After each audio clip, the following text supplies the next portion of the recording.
Hello Sandeep.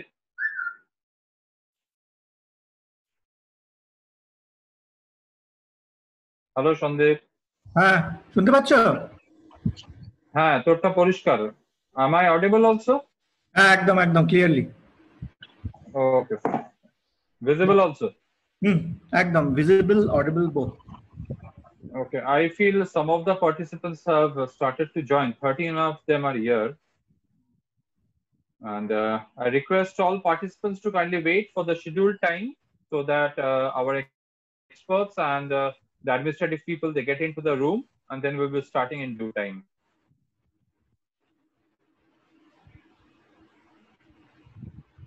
At the same time, I request all participants to keep themselves muted, and for better web connectivity assistance and experience, I always also request them to keep their videos off.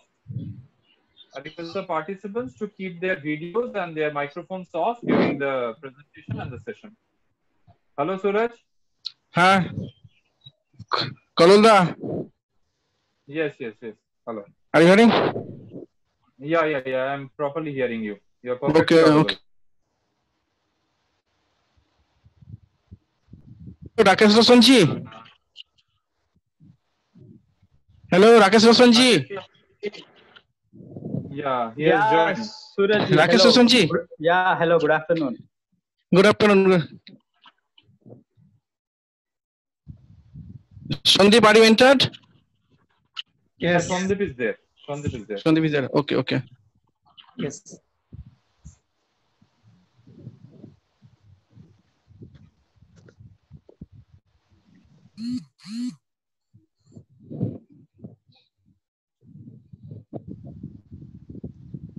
Professor Rakesh.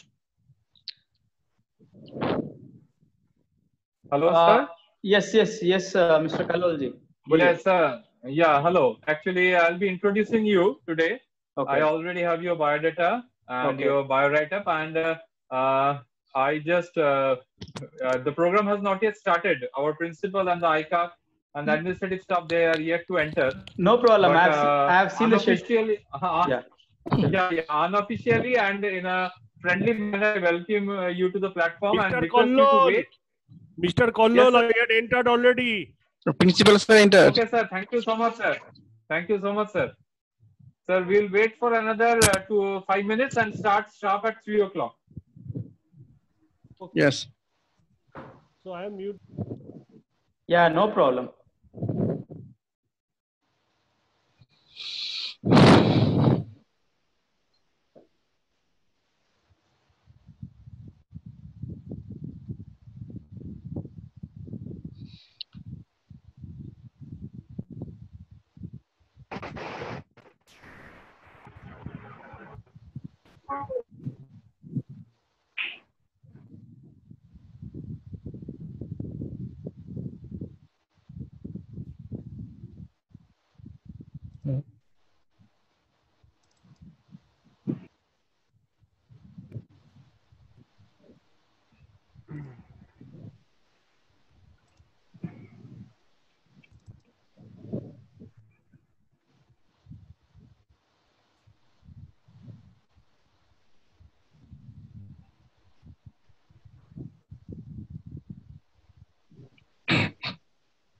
We have 28 participants, and Yeah. our Now 29. Professor Monojit Roy is also present with us. He is our ICAT coordinator, Dr. Shutapa Bhojdossi, present? Not yet joined. I think she's not joined yet. She has not yet joined. Okay, we'll wait. We are. And President sir? No. President sir is also not joined. Yeah, President sir has joined. I can find him. He has joined. Oh. I can see Mr. Devraj Chaudhary, the Honorable President of Karakur Rashtra Parishad College Governing Body. I can see him.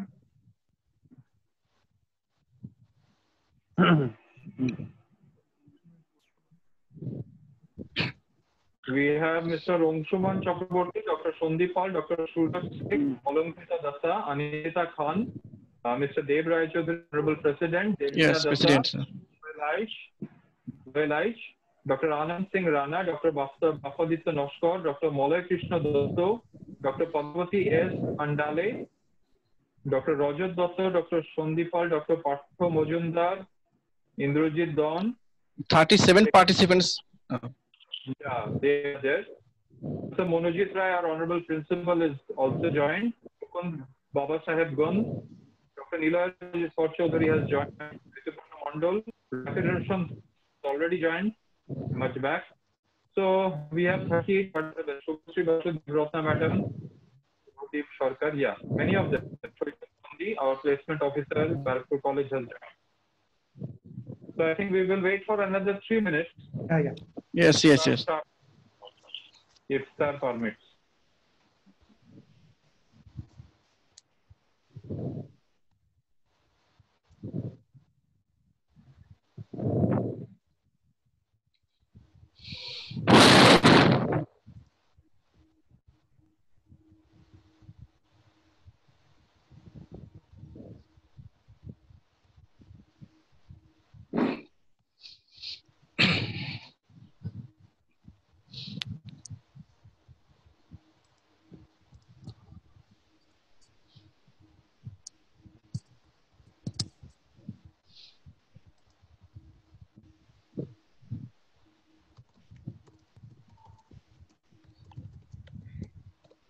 We also have with us our technical support expert, Mr. Shudhita Sharkar, and I'm sure he will be taking care of the whole session and helping us wherever required. I would like to thank Shudhita Sharkar for his assistance also.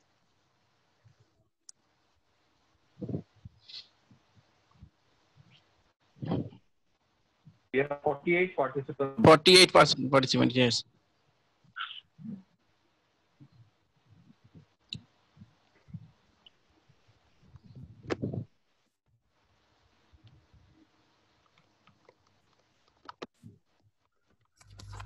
Kallol the আইকাক madam join করেছেন।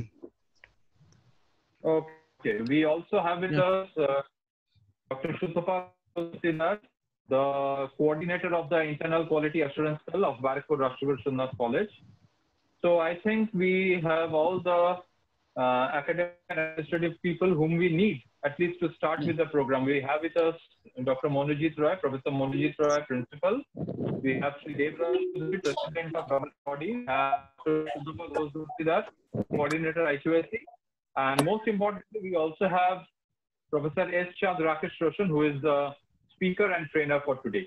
So I feel another 1 minute and we can start if our principal sir permits. Yes, you may start after 2 minutes. President sir, join already? Yes, sir. President Yes, sir sir. has Yes, joined. sir.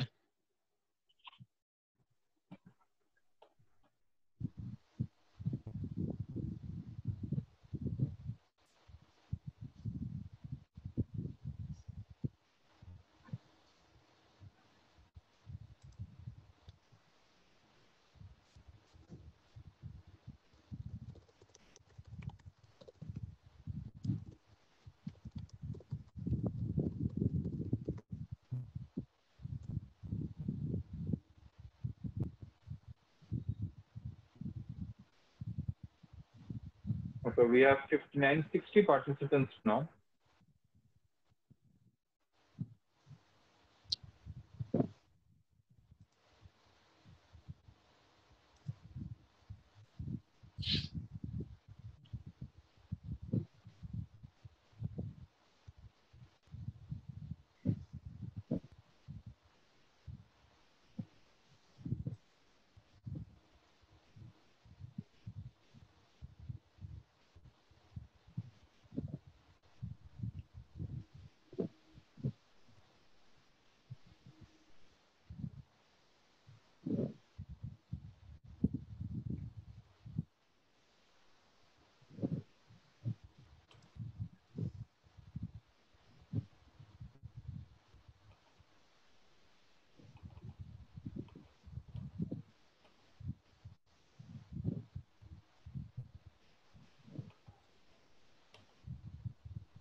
Kololda, it's 3-2.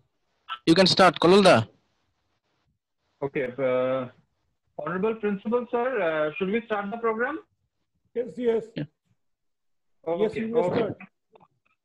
Okay, sir. Okay, sir. Okay, sir. Okay, so very good afternoon to one and all present in this web platform, which has been hosted by Barakpur Rashtraguru Shurna College, West Bengal, India. We most heartily welcome you all to this two-day professional development program for teachers on the topic application of ICT in the new normal teaching and learning. And this program will be held for 2 days, 29th and 30th of July 2020. And this has been organized by the Internal Quality Assurance Cell of Barakpur Rashtraguru Shurna College.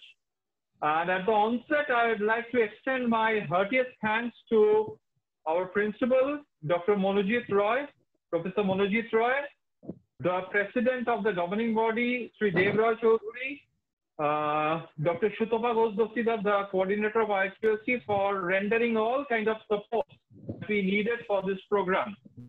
So we also have our technical speaker, Professor Ramesh, whom I'll be introducing later on.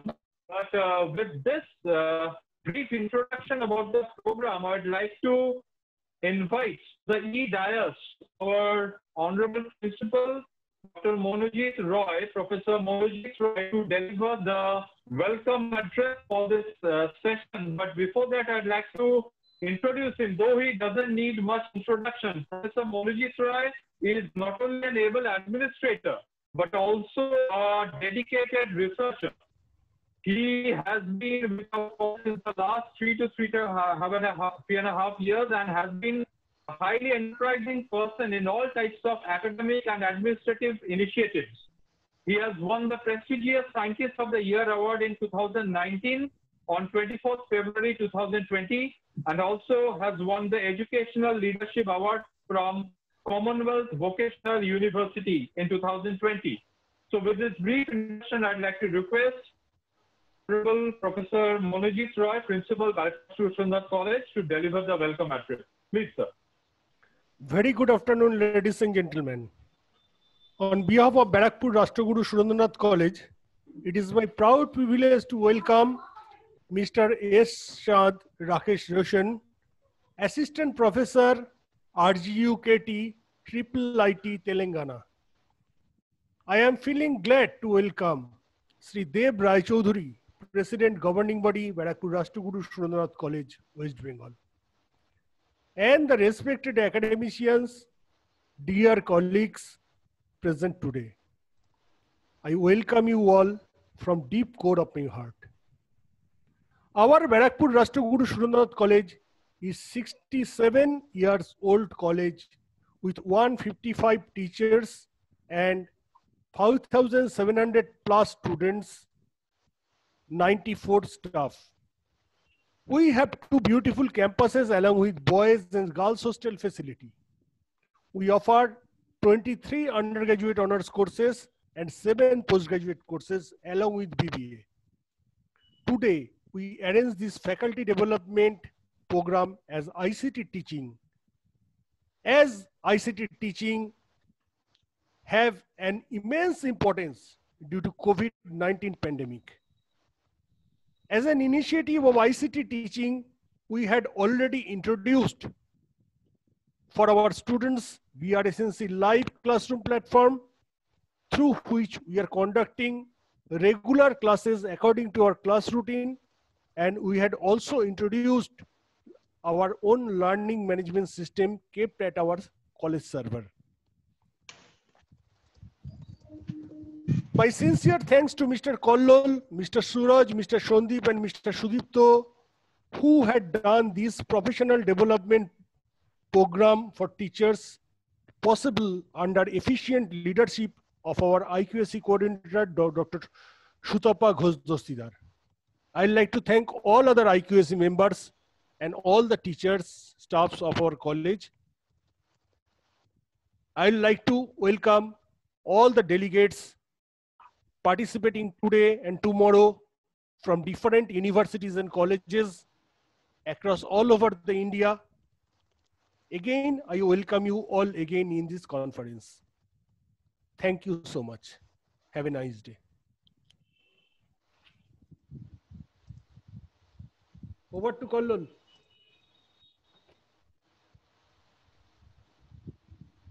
Over to Kollol. Kollol.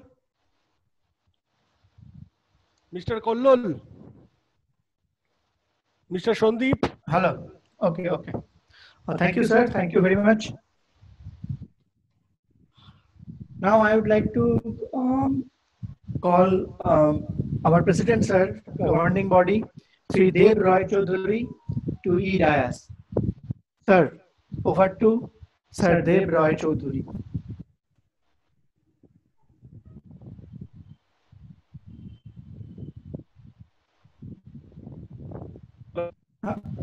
Hello, sir. Yes. Hello, President sir. Do we have Sri Debra Chaudhary, President Governing Body with us? Hello. Yeah. President sir is visible. Hello. Yes, Hello. audible. Yes. Am I audible, sir? Yes, you're audible. You're audible. Okay.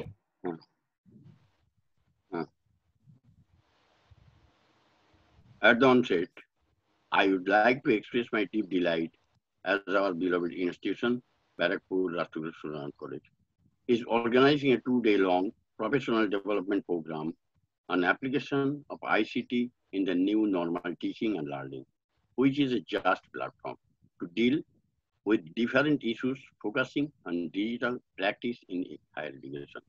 I am really thankful to my Mr. S. Chandrakesh Roshan, sir, our resource person. I welcome you, sir, on behalf of our institution. India is passing through the crisis along with the world. She is now standing at the crossroad of history. At the course of future has to be determined by our very own action. Due to COVID-19 and several other accompanying measures, we have to take the decision of lockdown to keep ourselves safe. And the lockdown has partially been lifted by the government. All through partial lockdown are still in action. Dear friends, let us pray to the Almighty to keep us safe from the awkward situation. Let us hope for a better future with a COVID-free earth. Till then, stay safe and stay healthy. We wish you all the success of this program. Thank you. Thank you so much, President of the governing body, Sri Debra Chaudhary, for brief presentation.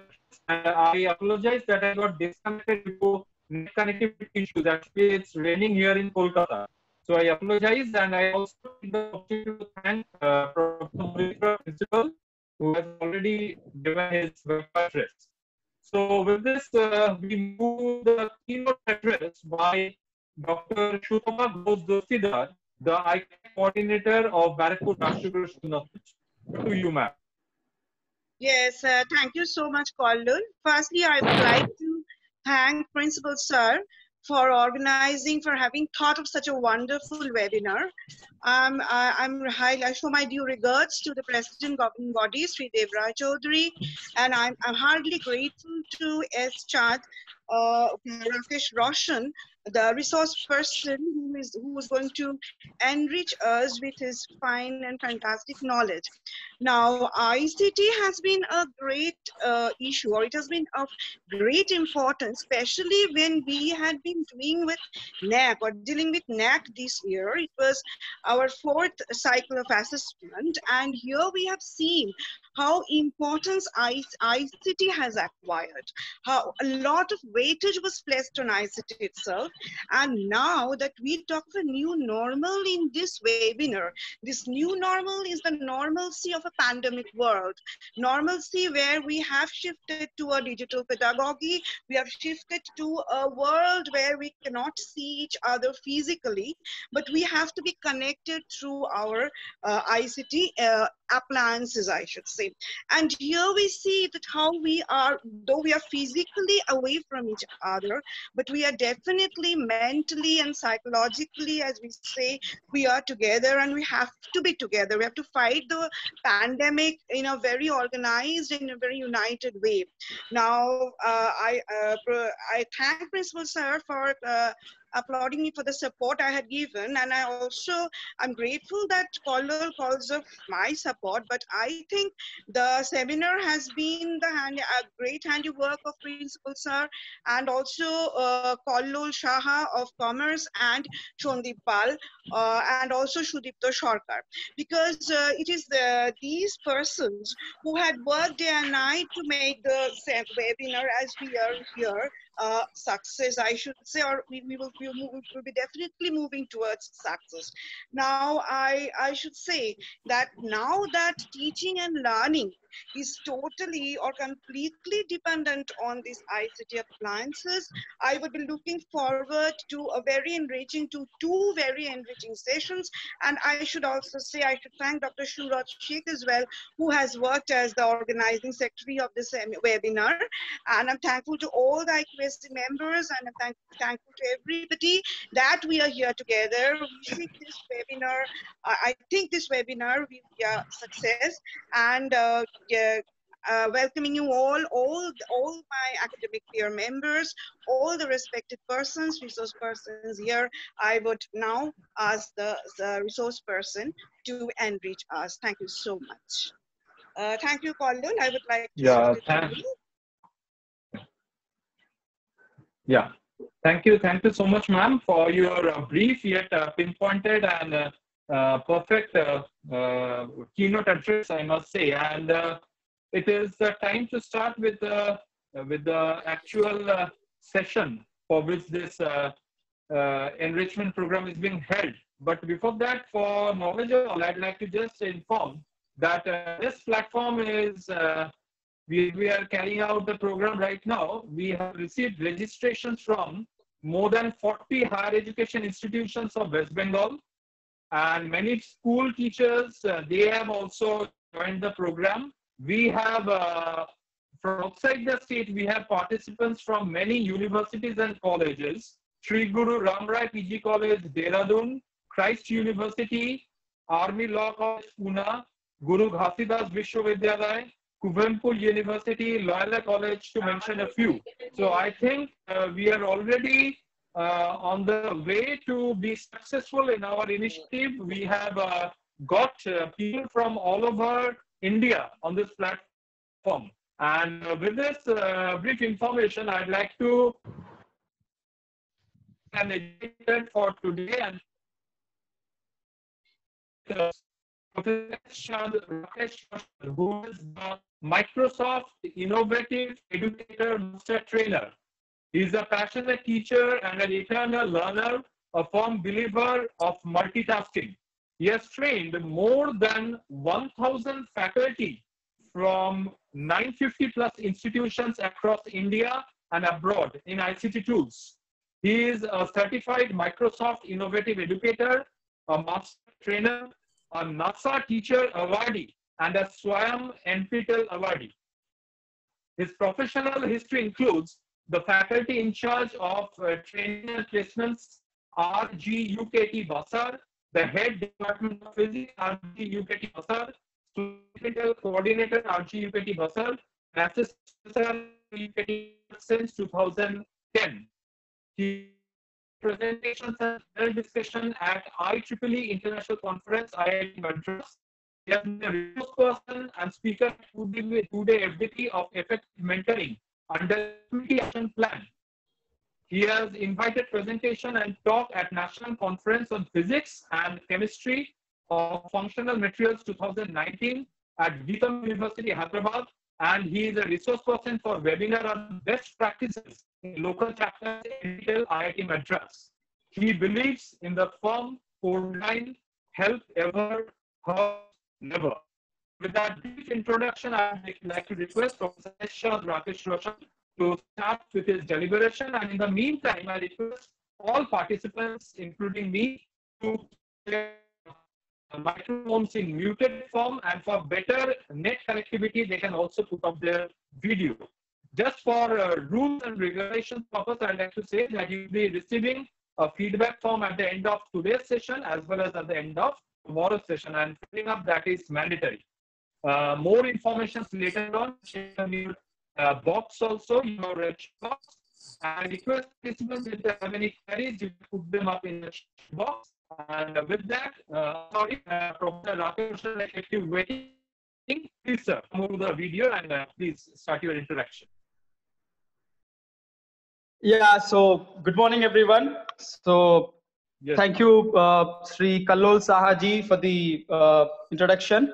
And I also respected Monojit Reji, Principal, respected Sri Deb Roy Chaudhary, President, Governing Body, Barakpur Rashtraguru Surendranath College, and Dr. Sutapa Ghosh Dastidar, IQAC Coordinator, and Mr. Sandeep Palji, Dr. Sandeep Palji, and Mr. Suraj. So first of all, thank you for the invitation as a resource person. So I welcome you all to this two-day professional development program for teachers, application of ICT in the new normal, teaching and learning. So let me just share my screen and then we'll just get started. Yes, sir.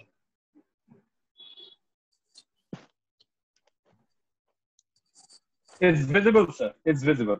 Right. So thank you. Yes, visible. Right. So as you all know, because of this unexpected times of pandemic, so all the teachers, we are all moving to the online mechanism. So we are having a new normal in the teaching and learning process. So as teachers, we should make sure that the students get the best, as they have been getting, similar to a traditional mechanism. So we need to be we need to update ourselves, in these ICT tools. So today's session would be like this. Probably first 10-15 minutes, I would just give you a backdrop of all the tools put together. And after that, I would get into the hands-on on the tools that we would be talking about today. That is the whiteboard tools and video conferencing tools and LMS. Okay. So when we talk about the learning mechanisms as such that happens, we have the traditional learning mechanism. We also have the blended learning mechanism or hybrid learning mechanism. And now what we have is purely online learning mechanism. So something like this, it's not there earlier. Only, some universities where, they give these degrees by, distance mode and online mode only. So there this exists. But other than that, we do not have a online learning mechanism completely. So right now we are shifting to a complete online learning mechanism. So traditional learning mechanism, as you all know, so all the students and teachers gather under one roof at one place, and then the typical talk and chalk method, we share the knowledge to the students, and then the interaction happens. And primarily it is a teacher driven, mechanism. Hybrid learning, so it's a mix of the teacher driven learning as well as, we also make use of some tools, computers, some tools using computers, mobiles and all of that. So we call that as a blended learning. So it's a mix of the traditional learning as well as the few ICT tools. So what are the considerations for blended learning? So, straightforward traditional learning mechanism is absolutely fine with all of us because we are used to that. So blended learning has a part of the ICT also. So what are the considerations if you have to make it successful for blended learning? So we need to have, we need to use multiple technologies and media to deliver the content. And we also need to provide the social and emotional support. This is very important because students are new to such a kind of mechanism. And we need to engage the students with a lot of interactive and questioning activities so that the spirit remains lively. And also we need to incorporate activities Those require the students to reflect and check on the progress of their learning. And this should also be a collaborative effort. So, all the students should get together, teacher should interact, students should interact. So collaboration also must be there. So it should be engaging in nature. It should not be monotonous at all. And at the end of it, we need to synthesize, evaluate, and assess the progress of the students. What are the parts of the blended learning? So since we're talking about blended, obviously there should be a in-person classroom teaching by a trained educator or a teacher. And you should also have online learning material, which could include direct lectures or pre-recorded lectures, because we are not talking about blended learning. And there should be a structured independent study time, which should be a part of this, and students should be able to read that or go through it at his own time. So independent study time must be there. And hence the blended learning is a fusion of online and face-to-face contact time between the teaching and the students. There is something else called as flipped learning. I mean, generally this mechanism is followed by universities in the US. So they follow this model called as flipped model. So basically flipped learning is an offspring of blended learning. So here basically what happens is the student would get prepared for the next lecture. So tomorrow's lecture, whatever the teacher is going to deliver, he would get prepared beforehand itself, let us say beforehand, evening or night. So the topic and the theory he would go through beforehand itself at home. So next day, what happens at the class, the teacher would not deliver the lecture as we do. The class is a platform for resolving the queries and doing a lot of exercises, and then make it more understandable from the concept point of view, rather than the typical teaching mechanism. So this is called as flipped learning. What would be the advantages of flipped learning? The class time, because the class time is limited for every subject or for every teacher. This can be used to foster a deeper understanding of the concepts, and you can also have a lot of lively enrichment activities to support and supplement. And the role of a teacher would not be limited to teaching. Rather, in the flipped mechanism, it would be like a coach or a mentor. So he would handhold the students and then clarify all the queries and go give the in-depth concepts to the students. And we should be aware that the aim of a flipped classroom is not at all to replace the teacher with awesome videos. No, that's not the aim. It's not just to create an online course. No, and it's not to leave the students to their own devices. So ICT and traditional mechanism put together, we'll have the blended learning. And right now what we are talking about is a complete online learning mechanism. So no physical contact, no physical this thing between the teachers and the students. So everything happens online. So as teachers, so we should make sure that the students do not miss out the feel of what they used to get in the traditional classroom mechanism. Hence we need to know about the ICT tools that are available. So let me just present to you all the ICT tools that are there, and then we'll get into the actuals of it. So we need to know the terminologies. A few of them I have listed them out: blended learning, LMS, educational resources, video conferencing, assessments, exit slip, polls, etc. I just listed out a few. And we need to make sure that everything is considered. So everything else is taken care of. So what all things need to be taken care of for a good learning teaching setup? We should have a good ICT setup with us. What does it constitute of? Video conferencing mechanism. So it could be a live mechanism or a recorded thing that you need to share with your students. And your presentation. So obviously you need to make some presentation so that students can follow your lecture. And this presentation should be appealing to the students. And you should also be able to share the content. It could be notes or handouts or syllabus or any material.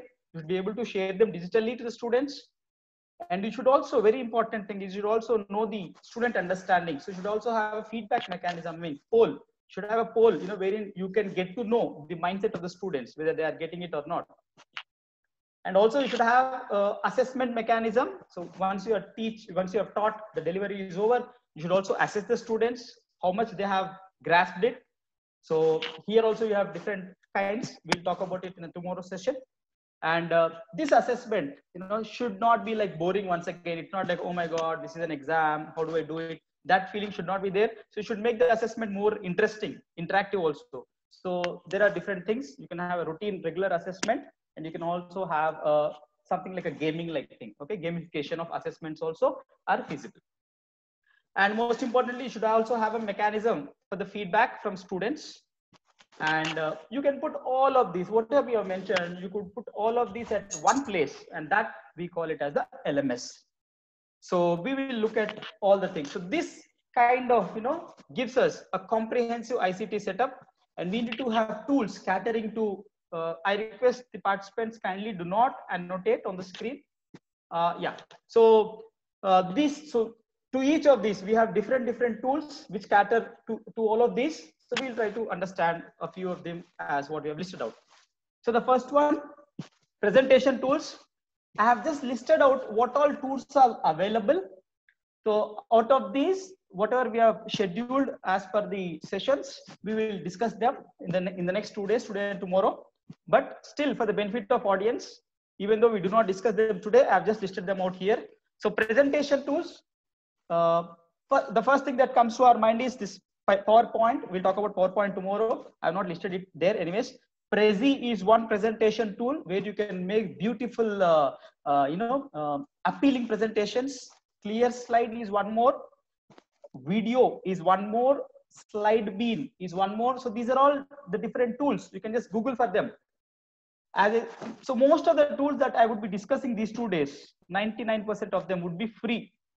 Some of the tools may be paid also, but whatever I discuss are free tools. So these are the ones. Prezi is free. So basically here you will get free version you can use. There will be some limitations, but I think that's manageable. We need not go for any paid tools. Whiteboards. So whiteboards are very important. So you are presenting. So suddenly the student asks some doubt. I mean, sir, how is this? Ma'am, how is this? You need to explain. So if it is a classroom, you could have simply explained it on the board using a chalk, and then that's fine with the student. But then here in a digital mode, you cannot do that, right? So we have a solution for that. That's called as online whiteboards. We'll talk more about the online whiteboards. Whiteboard.fi, Jamboard by Google, Ziteboard, Concept Board, Miro. So these are the different online whiteboards. We'll talk about, in today's session, I'll be talking about Jamboard and Miro, 2 whiteboards. Video conferencing tools. So you should deliver. So you should interact with the students. You should give the talk. You should, present your lecture. So you should have some mechanism to do this. I've just listed out a few of the available ones. Zoom, Google Meet, Cisco WebEx, Skype, GoToMeeting, Jitsi Meet, GeoMeet. So once again, all of these have their own advantages and cons, pros and cons. But we will go with which is better of this. Okay. And you should also have. So let us say you do not want to do a live class. I mean, it depends from person to person. The resources may not be there, or the bandwidth is not there to go for a live class. So what do you prefer? You make a recording of the class and then record a video and then share the video with the students. So now you should be having the video recording / making tools. I've just listed a few of them. OBS. Tomorrow we'll talk about OBS in greater detail. Loom Recorder, APowerSoft. Tomorrow we'll talk about APowerSoft. Prezi Video, Animoto, vVideo, Movely. So all these tools are available, for video recording / editing / making. And as I said, all the things should be put at one place to check the progress, to share the content, and for everything else, to grade assessments and to share the videos, etc., etc. And that's LMS for us, Learning Management System. Once again, there are freely available LMS, there are paid ones. To list a few, most popular ones: Google Classroom, Edmodo, Canvas, VisIQ, ClassFlow, Microsoft Teams, Moodle, you have Blackboard, you have Schoology. There are so many of them. Today's session we'll be talking about in detail. We'll be doing in detail thing of Google Classroom. And at the end of it, you have delivered the content, you have given, you have shared your, you have given the lecture to the students, and all the content you have given. Next, what? Next is you need to assess the students. So you should have assessment tools. I've just listed out a few of the available ones: Book Widgets, Wiser.me, Go Formative, Educa Play, Testmos, Google Forms, Microsoft Forms. So tomorrow we'll be talking about Testmos, Google Forms, and Microsoft Forms in greater detail. And as I said some time back, the assessment should not be kind of boring, or it should not be like, you know, the student should not feel that, oh, come on, yaar. So no, for that, we can make the assessments more interactive, you know, more like a game. So I just listed a few of them: Quizalize, Kahoot, Quizlet, Mentimeter, Geopardy Labs, Nearpod. So probably we'll do Mentimeter tomorrow. And apart from all of these, we also have a few productivity tools. EduPuzzle is a beautiful tool. In the video itself, you can incorporate the assessment. Google Docs, the most commonly used Google Docs, including Google Forms, Google Spreadsheets, etc. EduCreations is one more productivity tool. Slido poll, we were talking about poll. So if you want a dedicated thing, you know, poll. So you, and generally when we talk about poll, you want the poll to remain anonymous, because you just want to know the feel of the students. You do not want to know who said what. It does not matter. So you have delivered the class. You just wanted to know how was the session. So you will just say, how was the session? You do not want to know who has replied what. You just want to know the output. I mean, on a 5 scale, rate the session, something like that. So Slido poll comes handy there. You also have this in Google Classroom. We'll discuss that today. And either from the student point of view or teacher point of view, this is very important: digital notes. So you have a lot of content with you. You gather the content from a lot of places, and then you keep it at one place, right? And then you can deliver them. So OneNote, Evernote, Google Keep are a few of the tools that are available under the digital notes. OneNote is a beautiful and versatile tool. You can also use it as a whiteboard tool. So in general, these are put under digital notes. And another tool, you know, where you can put all your thoughts at one place and then develop the structure of an idea is MINDMAPS. For example, this what you're seeing on the screen is a mind map. So the central theme for us is the ICT tools in education. So what should it contain? The branches are, the subtopics are, this central one we call it as topic. The subtopics are, you know, assessment, LMS, video conferencing, quizzes, vocabulary learning. And this is one more, vocabulary learning. You can make, you know, things very interesting. English terms, you can put one, all the related words would come. You can explore that. Snappy words, word reference, graph words, digital notes, must have tools, Office Lens. So probably you would have heard about Cam Scanner. So now that it is, you know, it's no more there. I mean, so government has banned it. So another beautiful replacement for Cam Scanner is Microsoft OneLens, Office Lens. It's a beautiful tool. So please explore that. Maybe today or tomorrow at the end of the session, I'll give you resources for this. So please explore them. Video editing, online whiteboards, presentation, productivity, and mind maps. Right? So this is an example of mind map. Why am I showing this? This is how a mind map looks like. So the main topic, central theme, and the subtopics, and then the branches. It gets branched out. So yeah, that's all about the theory. So the backdrop of it, what all tools are there? So what all things we could do, and let's get into the hands-on. So probably the next 1.5 hours, what I'll do is, so I'll do whiteboards, and followed by the video conferencing tools, and then followed by the LMS. Right. So let's get started. So first one. So we are now going to talk about whiteboard tools. Just give me a minute. I'll just share my screen again.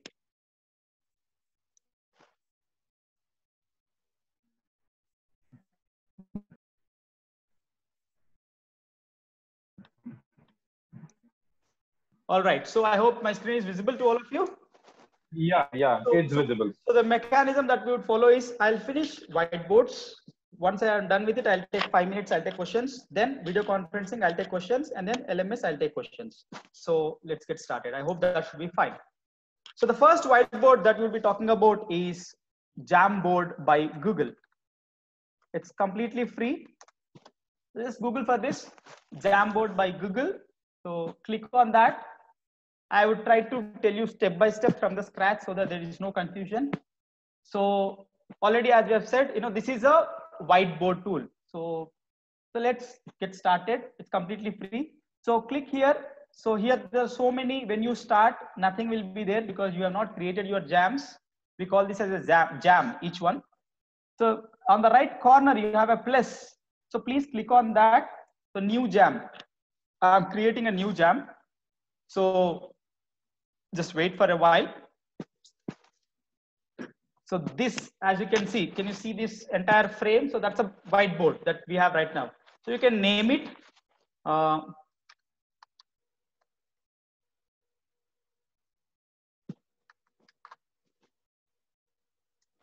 Okay. So this is one frame. So like that, you can see the numbering here in the center, 1 by 1, 2 by 2, 3 by 3. Like that, for one jam, you can have 20 frames. You would not be needing so many of them at all. 20 is too much actually.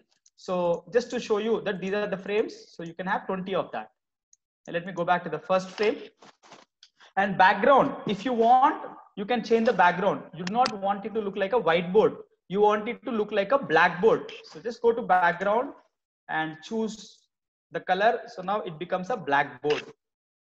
You want to change some other color, it's blue board.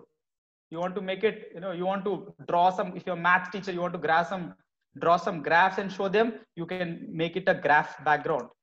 There are a couple of them. You can explore all of these. Ruled background. You want to write something properly, you can use a ruled background. And dot background and plain background. Okay, so let me put plain background for now. On the left side, you could see a couple of things. I'll just go by them one by one. So pen, the first one is a pen.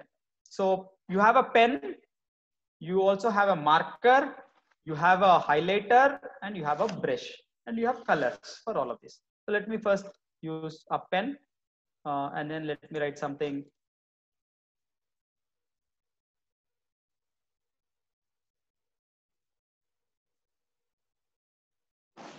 So hello all. Let me write just something. So hello everyone, something like that you can write. Similarly, you can use a marker also. So marker would be little, bigger than the pen. And you can also use a highlighter. If you have some content, you want to highlight it. I'll show you all of this.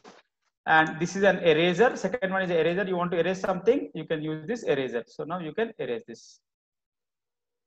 If you want to clear this entire thing, whatever is available on your screen, simply click on clear frame. So if you click on clear frame, everything on your frame, this is called as one frame, as I told you, it goes off. So this is, you can undo that. So you can undo just to make sure that whatever you have written does not go off anywhere. And then you want to type something. So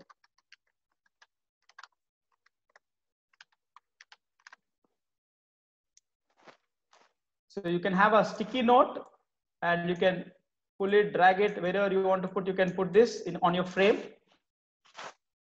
And let me just probably go to the next frame. So student asks you some doubt. You want to clarify his query. So now you can start drawing things. You can just make circuits or whatever you want to draw, whatever you want to do as you do it on your blackboard in your classroom. You could do all of that. You can give him, you can explain it better, draw figures.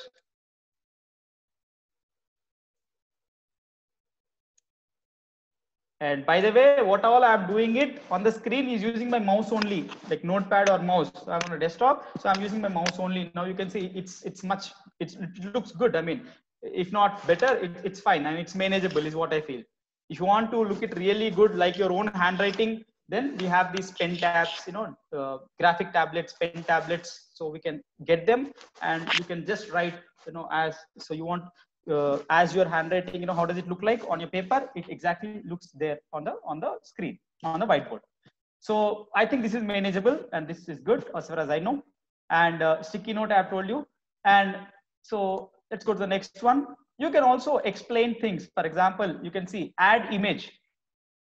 You can upload it from your device. You can just do a Google image search. You can upload it from your Google Drive or your Google Photos. Let me just pick one from my this thing from my okay.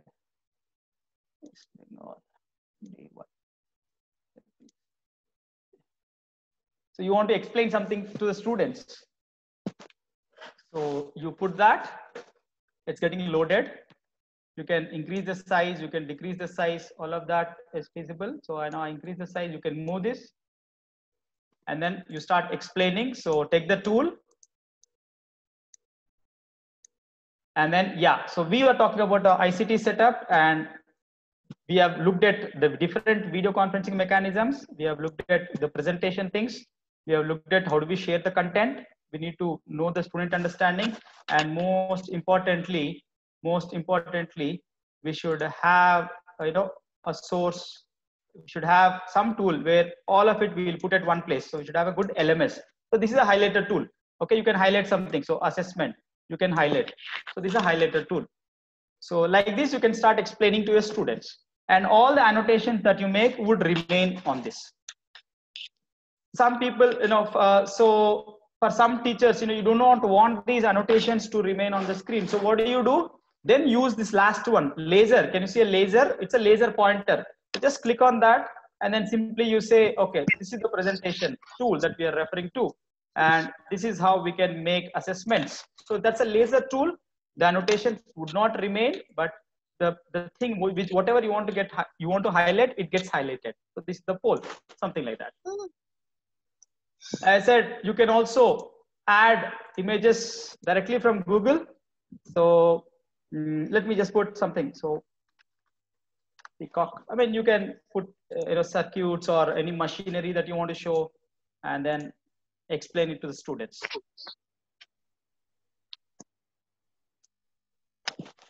So once it gets loaded, now you can just highlight things. So the different aspects, whatever you want to highlight, you can highlight.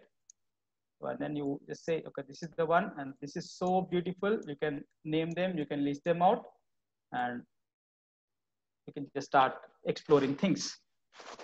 And at the end of it, so only one drawback is you can write only in the sticky notes. I cannot type in here. Okay, you can write in the sticky notes. And I can only upload images. Okay, so the next tool that we're talking would make sure that these drawbacks would not be there. Now at the end of it, whatever you have discussed with the students on a whiteboard, you want to save it. You do not want this work to go away. So what do? Just come here. So come here, click on the share. Now two things you can do. Number one, the whiteboard tools, it is not just to use it as a whiteboard.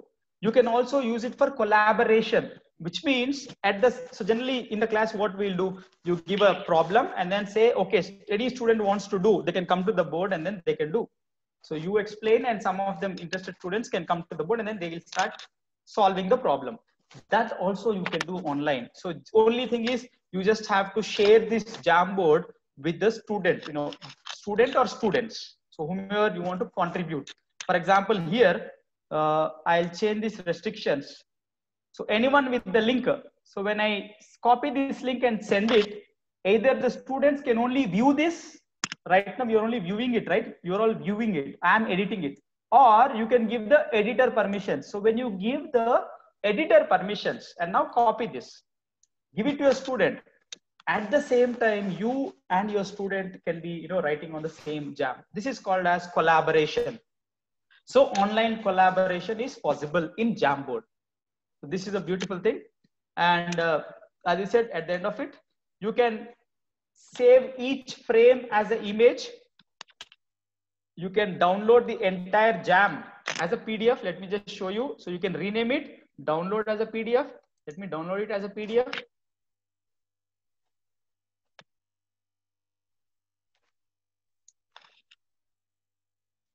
So it's just downloaded. Let me just show you. So now you can see. So this is our first frame. And this is our second frame.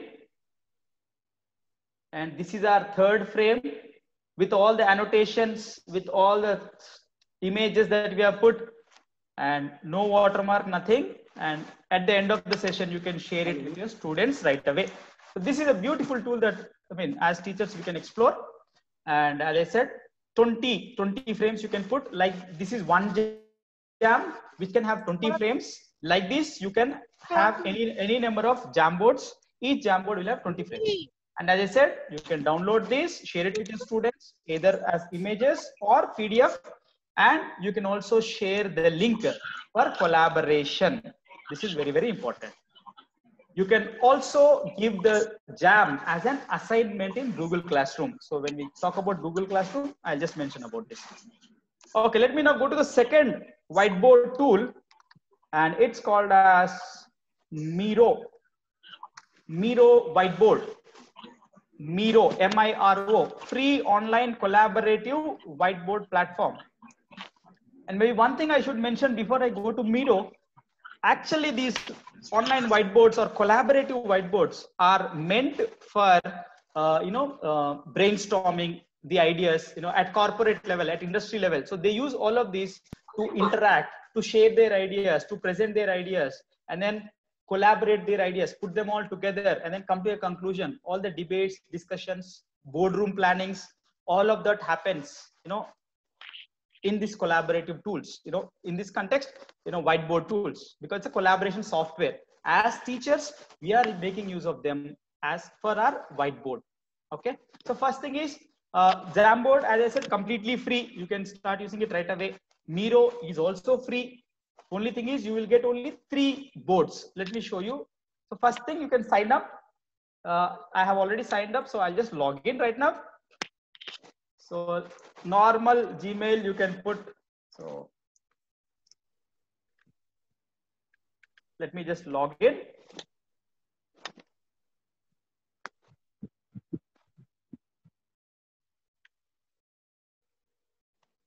Just give me a minute. All right. So when I just give my credentials, this is how the dashboard looks like of Miro. So invite members, upgrade. You need not upgrade, as I told you. You can read here with your plan. I'm on a free plan. You can, if you create more than 3 boards, older ones become read only. Okay, I'll come to that. Don't worry about it. Okay. So let me just start from scratch. So create a shared board. You cannot create a private board because we are not, premium users. So no problem. I create a shared board. So let me click on that.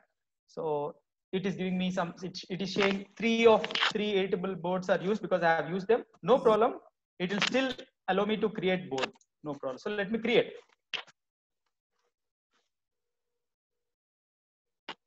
And now there are a lot of templates. The beauty of Miro is you get a lot of templates. You can use any of these templates right away. Freely available templates. So, you want to put it like this, you want to put it like this, you want to put it like this. It's up to you. So, and categories are there. Why do you want to use it? I mean, do you want to use for meetings and workshops? Do you want it for ideation and brainstorming? Or do you want to use it for your research and design, strategy and planning? You can do it. You can please explore this. This is a beautiful tool. As I said, freely available. Right now, I'll not use all of them. I'll just do it from the point of view of a Blackboard. So let me name it first. So on the top left, Miro, Untitled, let me name it. So let me give some name. You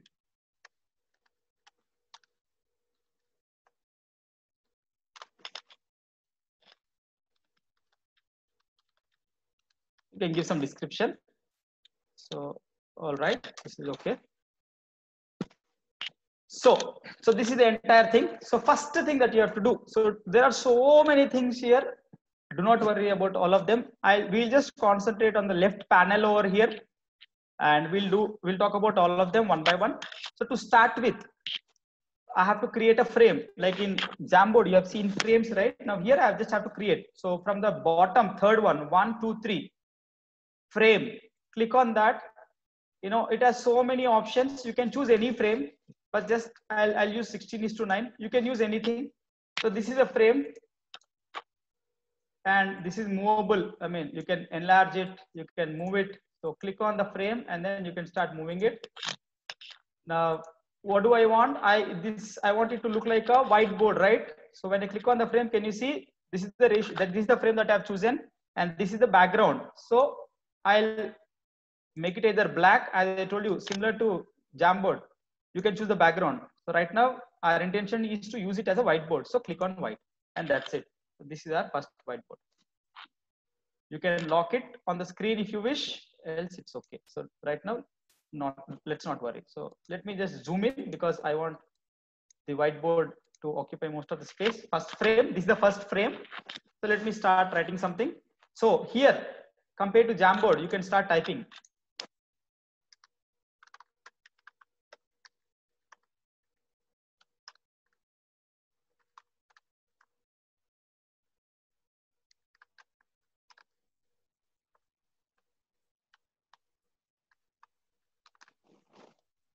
You can start typing in, and everything else you can do in the sense, change the font, change the size, everything else that you typically do, like in your Word document, you can do all of that. Bold it, put a link, fill the color, highlight the text, give it a color, everything else you can do. So I'm not going to go into greater details of that. Okay, so basically the thing is you can type in, you can write whatever you wish to. And similar to the Jam thing, you can start, writing in things. So now, once again, you start explaining to your students. So you draw whatever circuit or whatever thing that you want to draw, and then explain all of that you could do. And you can simply say,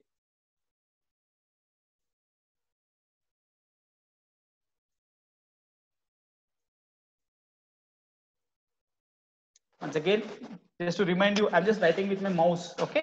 So, and then you can give the details. Okay. So this is one frame. Let's imagine that this frame is full. Now you want to go to the next frame. Once again, very simple. Come to this and then choose one more frame. And this is the frame. And now hold this. Just move the frame. Can you see? I'm just holding on the background and the entire background, and I'm moving the frames. And let's zoom into this, and this is my second frame. If you want, you can name the frames. So here you can see new frame. You can name them. Maybe let us say first one is introduction, and then second one is you're introducing the concepts or something like that. So you can give the name concepts. It's up to you. You can use it. You can make it black also. So anyways, so now we have seen how to put the text. We have seen how to write on the board. You can also put a sticky note like how we have done. So,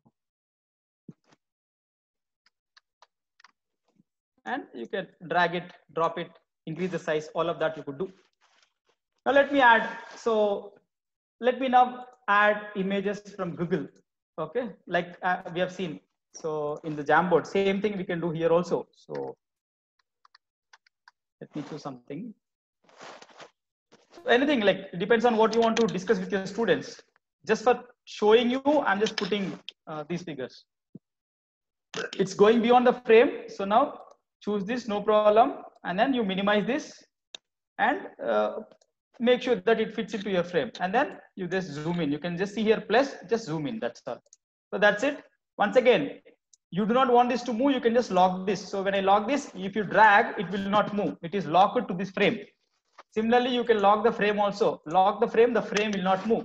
Now you start explaining the students, whatever you want to explain. So, and then you say this, and then you say this, and then you name this, you name this, and then you say this is the background, something like that. So whatever you want to highlight in your content, any machine that you are explaining, any instrument that you are explaining, any body organ that you are explaining, anything. So it's all up to you as a teacher what you want to do.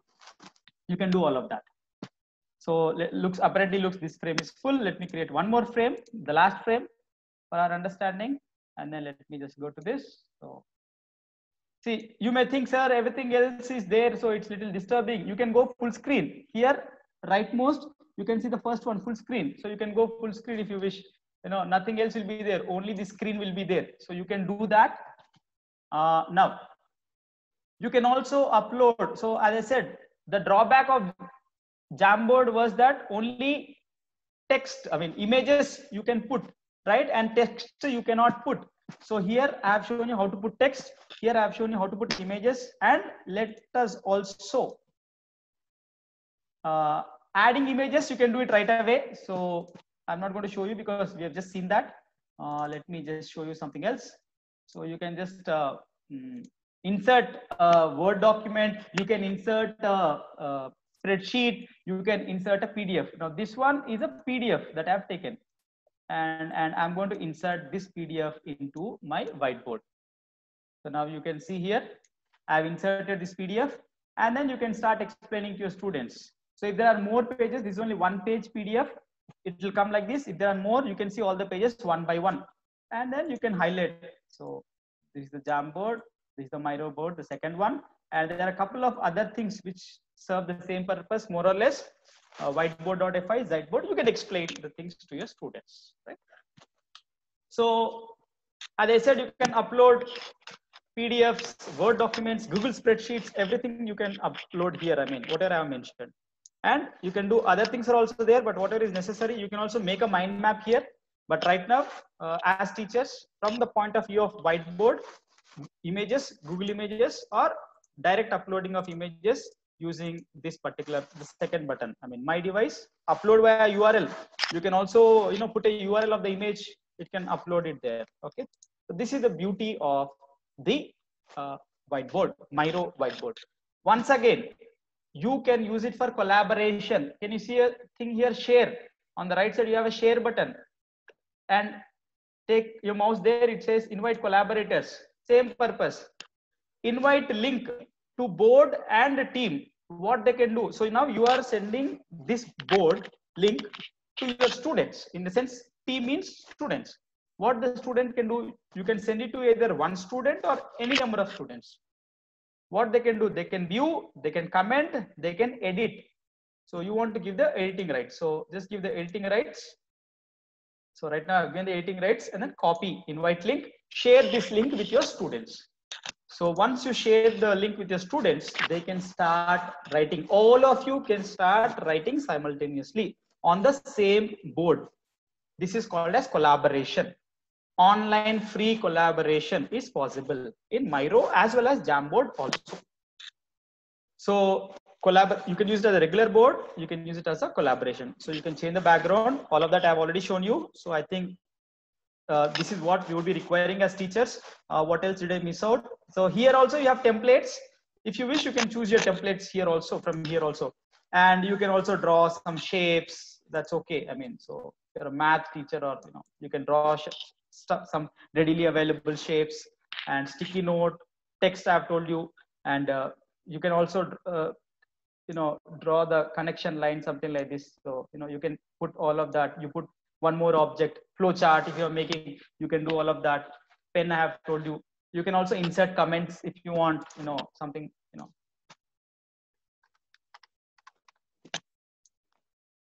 So comments, especially when you're collaborating, so your students to whom you have shared this for collaboration, they can reply here and they can resolve your comments also.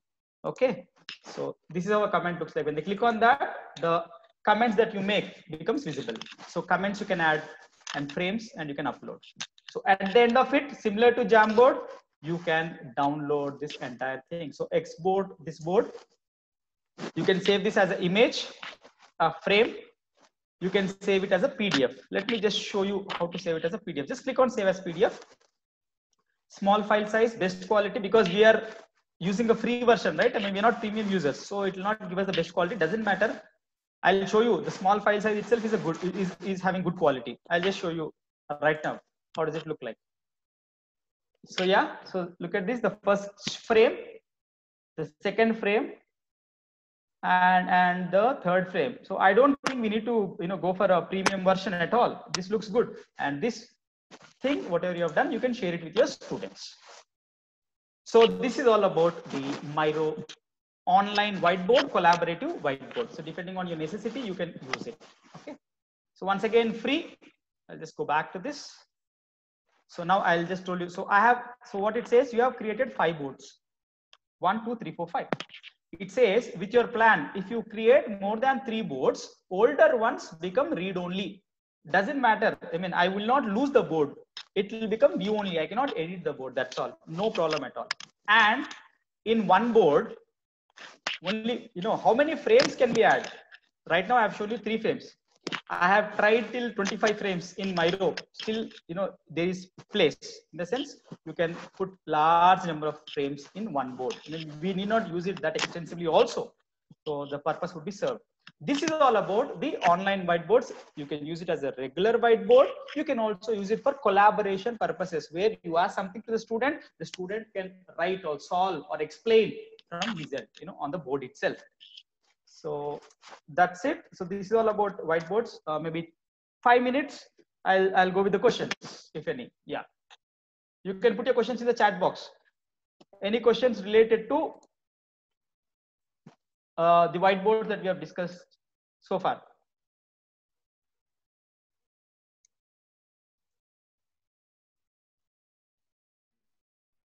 Yes, there are actually a few questions in the chat box. I'm going through the chat box and then I'll try to. Okay, yes, sir. so if it says we have to buy Jamboard from Jusuit, no, Jamboard is free. Jamboard is absolutely free. That is why I have shown you. This is my roshanscrd@gmail.com. This is the personal mail ID. I have shown you from personal mail ID only. If you want, I can show you again. It is completely free. You need not buy it. Just to show you, just to cross check. So these are my Jam files, which are under my personal mail ID. This is my G Suite mail ID. I'll just show you that also, just to make sure that your doubt gets clarified. This is my personal, and this is my G Suite mail ID. You can see roshan@rgkt.ac.in. This is something else. This is something else. It is free. Okay, sir. So I hope that's clear. Let me take the next question. Right. Okay. If I want to write my own handwriting in the whiteboard, then what device can I use? So as I told you, if you want to write your own handwriting, see that right now what I've shown you is also my own handwriting. Only thing is I'm trying to write with a mouse. So if you want to write it using like your own handwriting, you have to buy a external device. It is called as a graphic tablet, or it is called as pen tablet. Roughly around starting price could be 4,000. It's a device, USB. It looks like an iPad. You write on it. Whatever you write will be seen on the screen. So if you are interested, you can do that. A lot of professional people, I mean IITs, etc. I mean NPTEL, some faculty do that. I mean they write it, they explain it, they draw it. Whatever they draw, whatever they write would be visible on the screen. You can do that also if you want to make it, this thing. But for day-to-day purposes, I think this is manageable, is what I personally feel. Okay. Okay. Can the students edit whiteboard through mobile? Absolutely. In the sense, for example, Jamboard that I have mentioned, Jamboard app is there actually. You can also download it from Google. Jamboard app. It has little bit more functionalities than the website thing that we have done. You can just explore it. There is something called as a smart recognition. You draw some shape, automatically it recognizes it. You draw a rough triangle, automatically it makes it a proper triangle. Please explore it. Download the Jamboard app and explore it. We are not getting on the spot.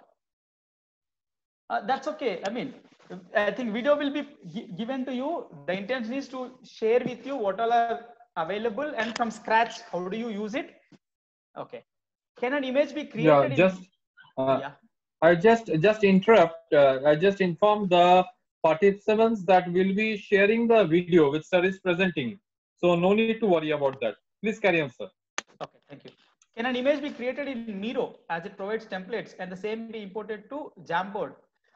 Yeah, I mean, you have to save it as an image, and that image, you can import it in the Jamboard. That you can do. Yes. Is integration of both the whiteboards possible? That's a good question, but I don't think it is possible. Okay, because both, both, what do you say? I mean, both are of different companies. I mean, it's not, so you cannot integrate both the whiteboards. You can only invite collaboration. I mean, so one candidate can collaborate with you, or more candidates can collaborate with you in editing the whiteboard or complementing stuff to the whiteboard. That is possible. So integration of both the whiteboards is not possible right now. Okay. Whether Windows 7 or 10 will be a better choice for my, anything is okay, sir. Pardaji, anything is okay. How to share the link to the students? I mean, can I copy and share through WhatsApp? Absolutely. Yes. Sangeeta ji, yes, absolutely. WhatsApp, Facebook, anything. Yeah, copy paste. Does these WB options, whiteboard options, available in mobile applications for Android? Yeah, I told you. Miro, I'm not sure. Jamboard application is there. You can write on your phone screen. It will take that input. I mean, yes, it's there. Yeah. Okay, great. So I think more or less, I think these are the questions that I've got regarding the whiteboards. Let me go to the next topic. So the next one is video conferencing tool. So let us assume you have a presentation to make. You have the PDF or PPT ready with you. So now you want to take a class. So what you have to do, you have to present that. Then you have to have a tool wherein all the students would come and then you interact with them, you present it to them. So video conferencing tools, we have seen a couple of them.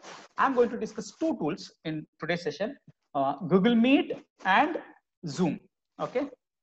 So, and the different features of it. So the first one being Google Meet.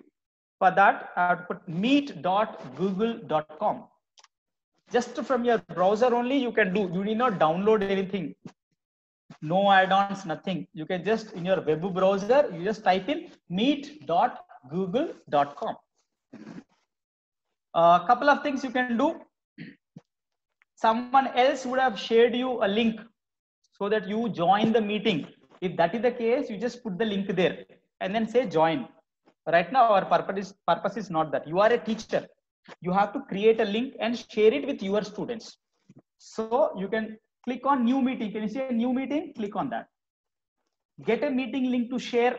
Start an instant meeting schedule in Google Calendar. Get a meeting link to share. When I click on that, it will give me a link and I can share that link to my students. Or right now, it is asking me, do you want to start the meeting immediately? I can start an instant meeting. Or you can also schedule it in Google Calendar. Let me show you the scheduling. Then I'll come back to the instant meeting. Please listen to this very carefully. This is very, very useful to all the teachers. You can schedule your class, let us say tomorrow evening, every day, 4 to 5 evening, you have your class period. You generally have a timetable, right?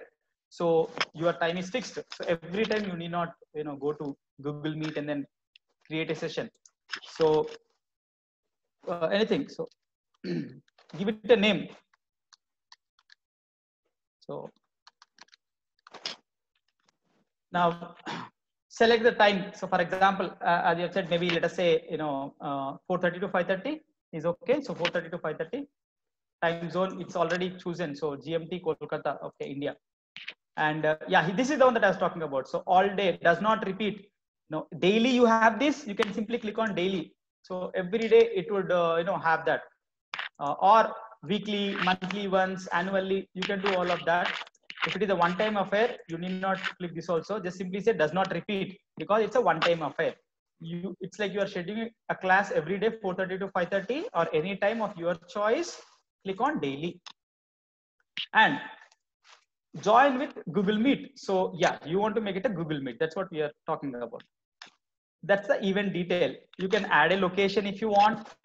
Else, do not worry. Add a description.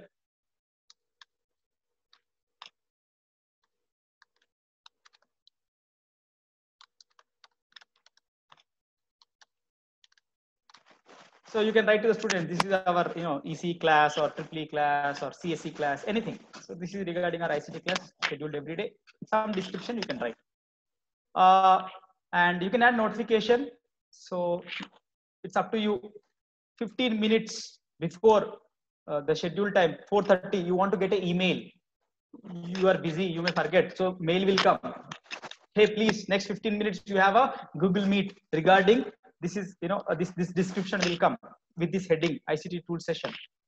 You also want to get a notification from Google Calendar. So maybe 10 minutes before the session, you want to get a notification from Google Calendar. You'll get it in your mobile or your this thing, wherever you have a Google Calendar app installed. And then, yeah, join with Google Meet. And this is the link. You can copy this meeting link. So copy the meeting link and you can share it with your students. When is this happening? Every day, 4:30 p.m. to 5:30 p.m. And then you save. This is what you do in scheduling. You schedule it to a later date. As I told you, daily, weekly, it's up to you. Number one. Number two, you want to have a session, external session. You have an invited speaker tomorrow interacting with your class. So you can put the date time similar to what you have done. And here you can simply choose does not repeat and add guest. You can simply add the mail ID of the guest. So let us say this fellow, Roshan, he is the guest. So I have sent, so it has added the guest, and it will send a mail to the guest also because I have added the mail ID. And what the guest can do, the guest can invite others. No, you don't want this permission to be given. Okay. And he can see the guest list. That is okay, no problem. He cannot modify the event. So these are the guest permissions that I can give if I have an invited speaker talking to my class. That's all. If there are no guests, if it is you and your students, just do not bother about these guests at all. And then share this link with your students. Just say save. Okay, before that, you can see, find a time. Let us assume you are a very busy person. You have so many meetings every day across Zoom, across WebEx. You do not know when you are free. If that is the case, click on find a time. Right now, 29th, for example, it's showing me today. So today, I do not have anything scheduled. So here, if you are busy, if time slots are not available, you can check which time slot is free. You know, maybe let us assume this is free. Then you choose that, and then you can create a meeting there.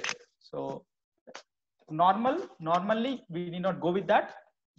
If you have so many meetings, you do not know when you have free time, you can make use of this. Okay, find a time. Just save that. Would you like to send invitation emails to Google Calendar guests? Okay, yeah, that's fine. And that's it. So now see, this is my Google Calendar. This is my Google Calendar. It is showing me. So now you can see. Can you see? Every day it has now created. Every day 6:30 to 7:30 it has created. ICT tool session, ICT tool session, ICT tool session. That's the beauty of it. And when we talk about Google Classroom, all your assignments, deadlines, everything would come here. So you can see assignment, all that we'll see later. Okay. Okay, let me close this. So this is how you can schedule Google Meet from Google Calendar. So let's now see how to use Google Meet. So now you can get a meeting link to share this with your students. Start an instant meeting. Let me click that. So when I click it, Google Meet is, so no camera phone because I'm doing it from a desktop. I do not have a camera. It's okay, no problem. And then say join now. There are two things, join now, present as teachers. Let's go with join now. Present is something else. Only your screen will be presented. Your video, audio will not be taken. Will not have any, utilization of that future. Just say join now. So click on join now. And here you can see copy joining info. Copy this link, share it to your students.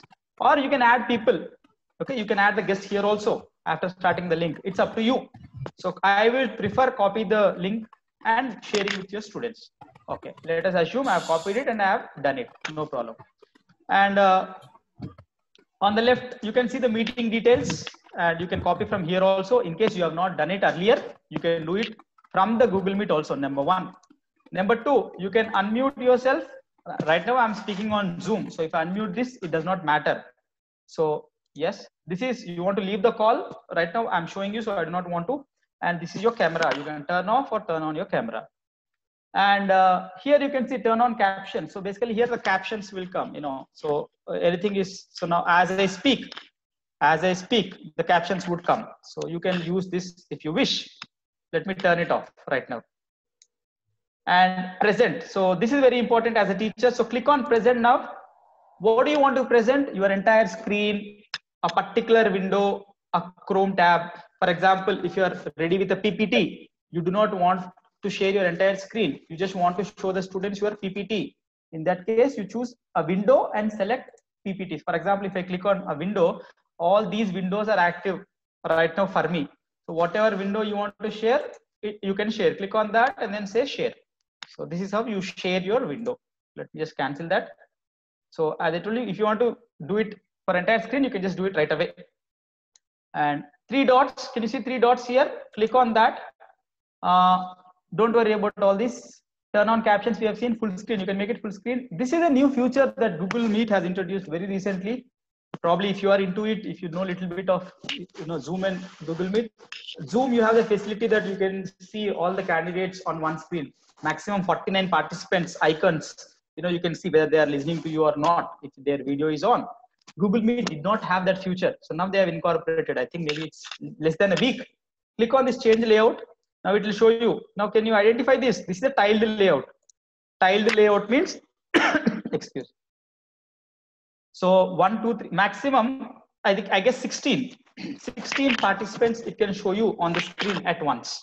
So Gmeet is competing with Zoom, and they have incorporated this. Or you can put it like a sidebar. It's up to you, depending on the number. But maximum limitation is 16. In Google Zoom, it is 49. And here you can see who all are there. People. It will show you all the people. And if there are students, you can mute them. You can unmute them.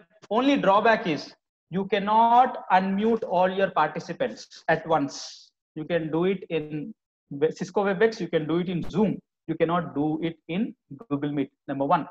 Number two, you cannot. I mean, if someone else tries to present at the same time as you are doing, you cannot stop it. Only way of stopping it is there is something called as pin. So when you click on the candidate, right now no one has joined it, so I cannot show you. When you click on this candidate, three things will come: remove, pin, something else. So click on the pin, it will pin your presentation. So if someone else wants to share their screen, it will not allow. So I can see only your presentation. So the student can see only the teacher's presentation if the student pins the teacher. Generally in a class, no one will do it, but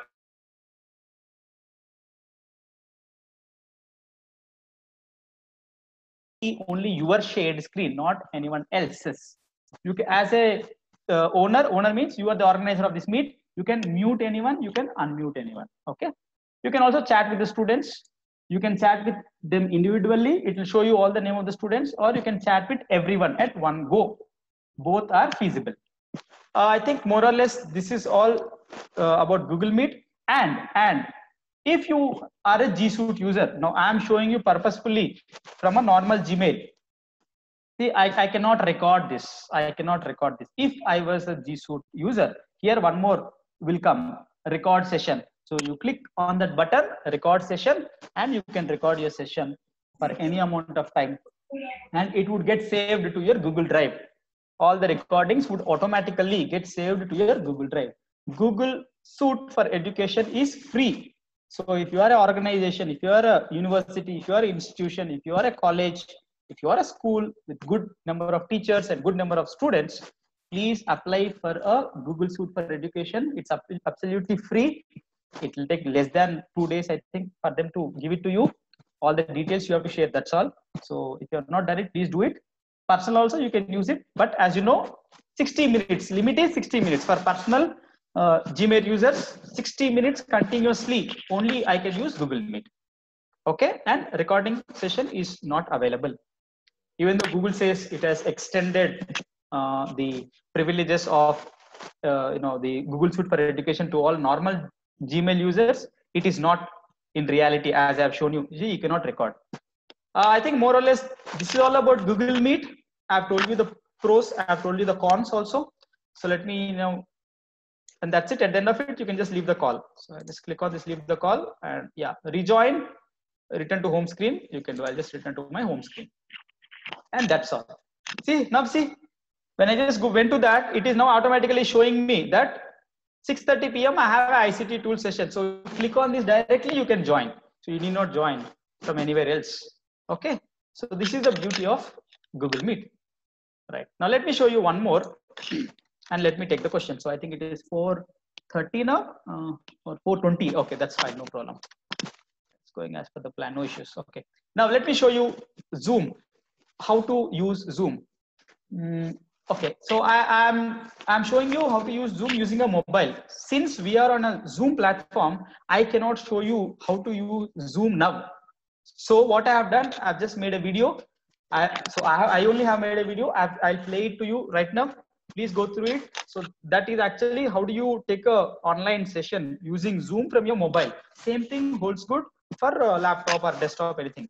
So for that, I hope it share computer sound. Let me share the computer sound, and let me. It's I think 6 to 7 minutes video. Open with.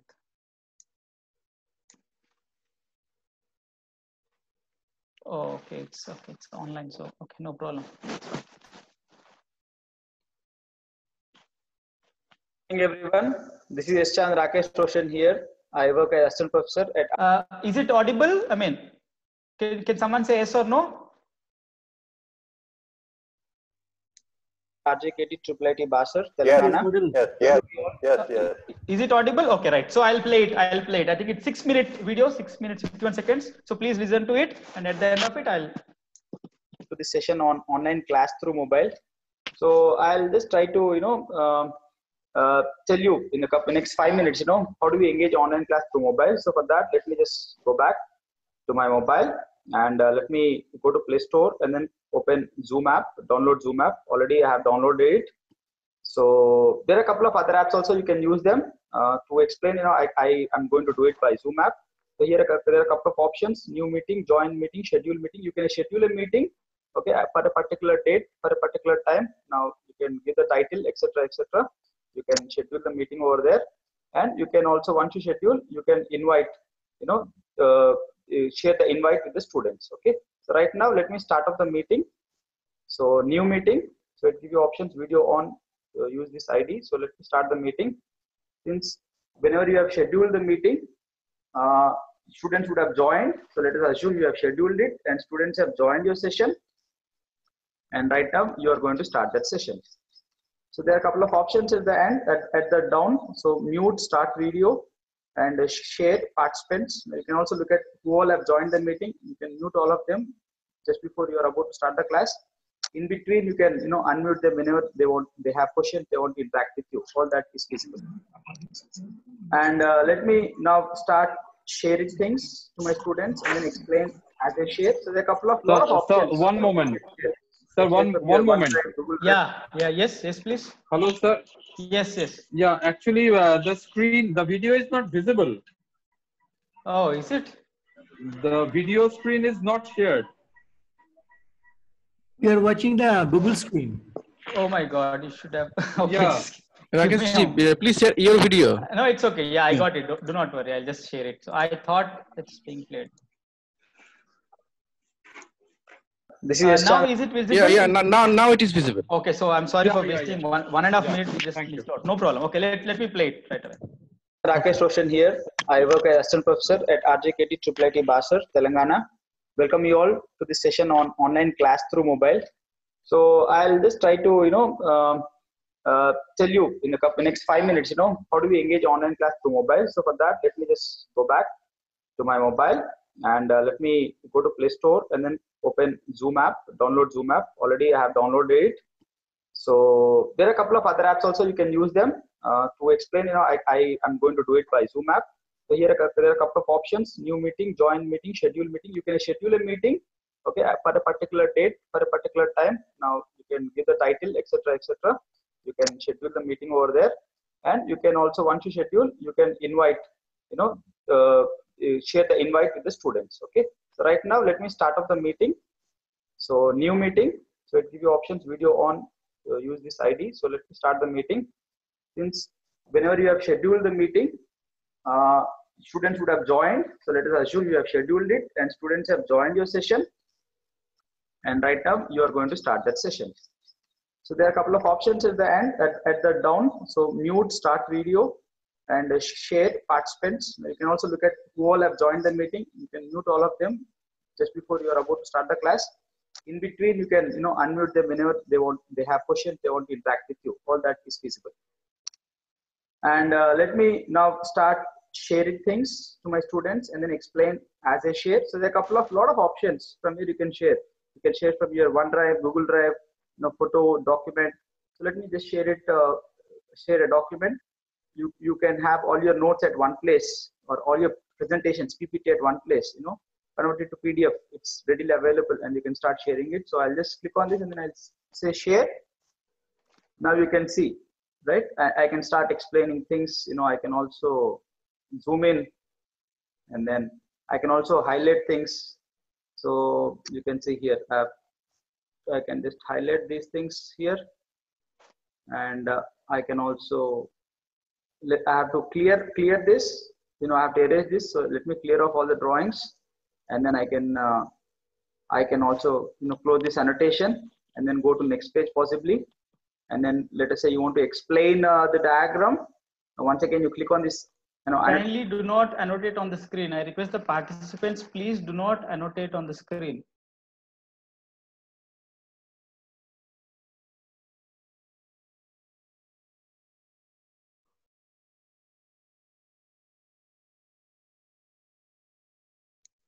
Annotation tool, and then you can start explaining this one. So this for n is equal to 1, n is equal to 2, and n is equal to 3 respectively.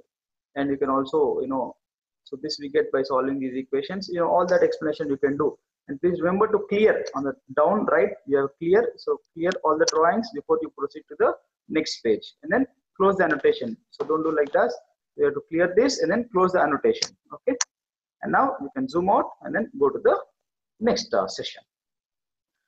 So you can do all of that. You can zoom in. You can explain the things.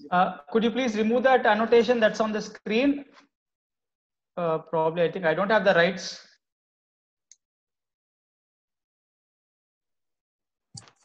Shiptada.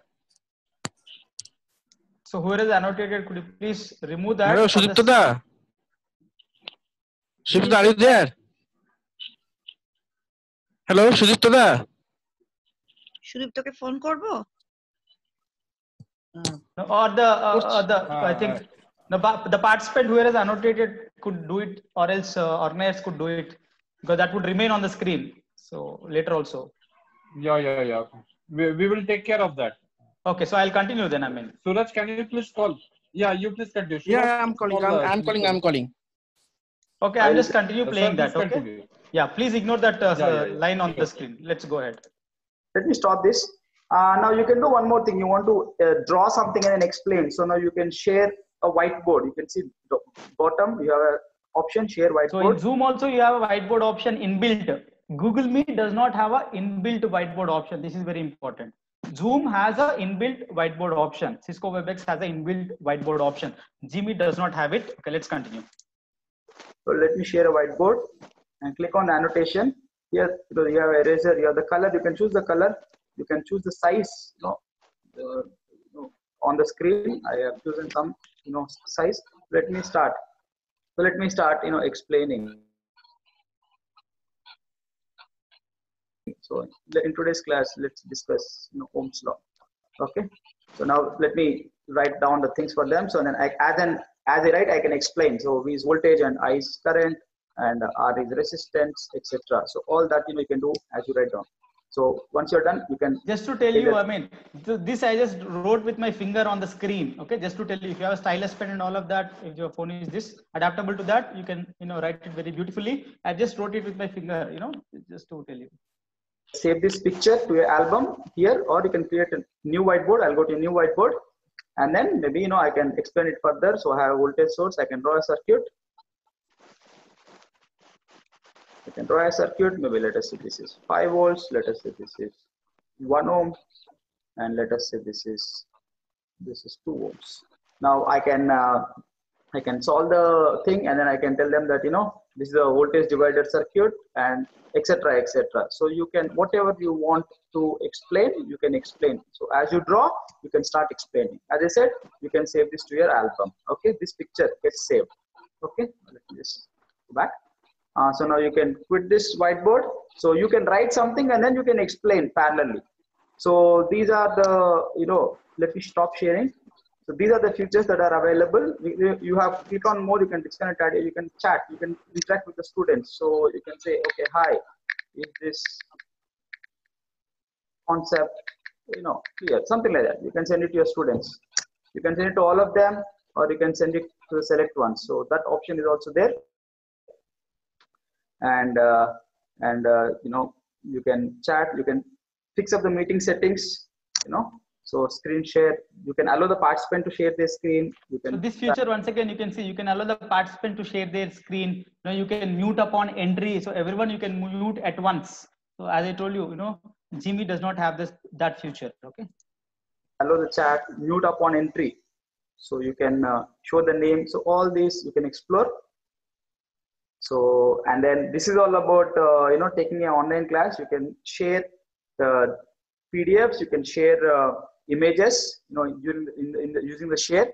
Or one more best option would be you can share your, OneNote. If you have seen the previous video on OneNote, now you can start to share your OneDrive and OneNote right from here. You can see this, Microsoft OneDrive. Click on that, go to OneNote, and then there you can start writing things and then explaining things. The same thing can be done here. So there it will be more effective. You don't need to erase before you move to the next page and all of that. So all your annotations could be stored as it is there. Okay. So that's the advantage of it. So this is the simplest way of engaging online class. The only thing is you can do this using Zoom. You can do this using Cisco WebEx. You can do it using Gmeet, Google Meet, or you can do it using Jitsi Meet.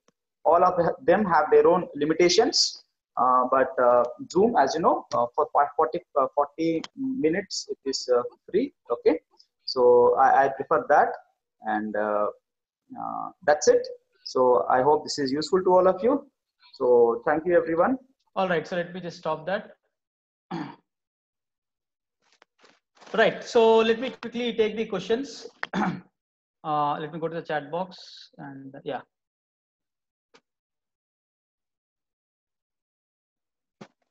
How to use whiteboard in Google Meet? Does Google Meet generate attendance? Okay.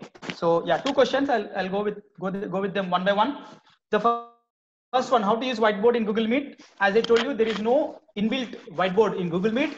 So simple thing that you have to do is you stop sharing your presentation screen and then now share the whiteboard, like for example, either Jamboard screen or a Miro board screen that you have opened. Share that screen, start writing something. Once you are done, just switch the screen. That's all. Very simple.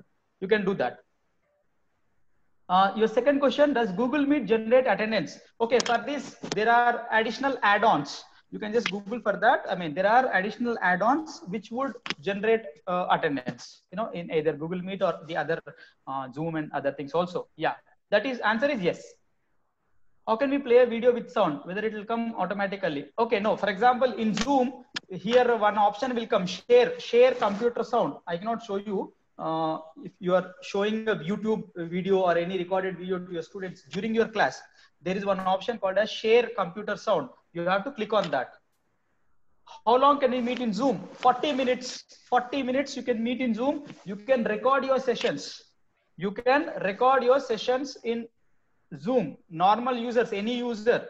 Google Meet, you cannot do that. Zoom, you can record your sessions. You need not have any student, in the class. Start a meeting, give a class, talk whatever you want to talk, and then record it. If it is within 40 minutes, absolutely you can enjoy recording using Zoom. You can do that. Okay, we'll talk about it tomorrow. How long can you meet in Zoom? Yeah, it's done. Okay, can files be shared among the participants in Google Meet? Files in a sense, I think you're referring to, I don't think as such you can share any files. I mean, so boards or your, screens and all you can share. I mean, what do you say? Screens or anything else, your windows, all of that. You could do it. When I'm conducting a webinar, do I need to add all the participants in the add guest list in G Calendar? No, not at all. No, don't get confused. Guest list is for any other invited guest. If you want to put him along with the participants, just send the link. Generally what happens, you just send the link to everyone concerned, they can join, as simple as that. Okay, guest is, you want a mail to be sent to him separately, like that you can send an invitation mail to the guest. You do not want to send a mail to your students because it's between you and the students, right? So you share this link in WhatsApp group or something like that. You cannot do that with the guest. It doesn't look formal. So you send an official mail like that. So that's why I have shown you that. Okay. How long can you meet in Google Meet? Normal Gmail users, 60 minutes. 60 minutes, yeah. Whether WebEx Cisco is better, Zoom or vice versa. I mean, it depends on how you want to use it. Cisco WebEx, 1 hour. 1 hour whiteboard is there. It's also good. I personally prefer Zoom. Yeah. Is Zoom secured? I think yes.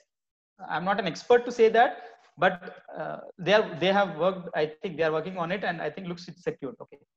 Okay. How can we record Zoom meeting? Very simple. You can say record button. I mean, either in your system only. You cannot do recording from your mobile, if I'm correct. From system, you can simply, at the bottom you have mute, start video, participants, chat, share screen, record. Just click on record. That's all.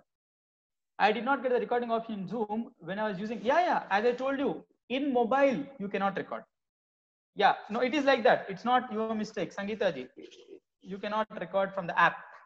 You cannot record from the app. Yeah. Okay. Right. Okay. So I think that's all. Okay. Any more questions? 4:37. That's fine. Manageable. Right. Okay. So now we are done with whiteboard tools, and we are done with the, two things, Google Meet or Zoom. So I've told you the limitations of both of them. Zoom 40 minutes only. Okay. And you have to again 100 participants. Google Meet 250 participants. Okay. So yeah, everything else is fine. You can share. You have whiteboard here. You don't have a whiteboard there. Zoom is fine. As I told you, Cisco WebEx, Google Meet, Zoom, GoToMeeting, Jitsi Meet, JITSI, Jitsi Meet, GeoMeet. Now GeoMeet. Whatever you have seen now in Zoom as it is. So people say GeoMeet is a carbon copy, Xerox of Zoom. The interface, everything looks the same.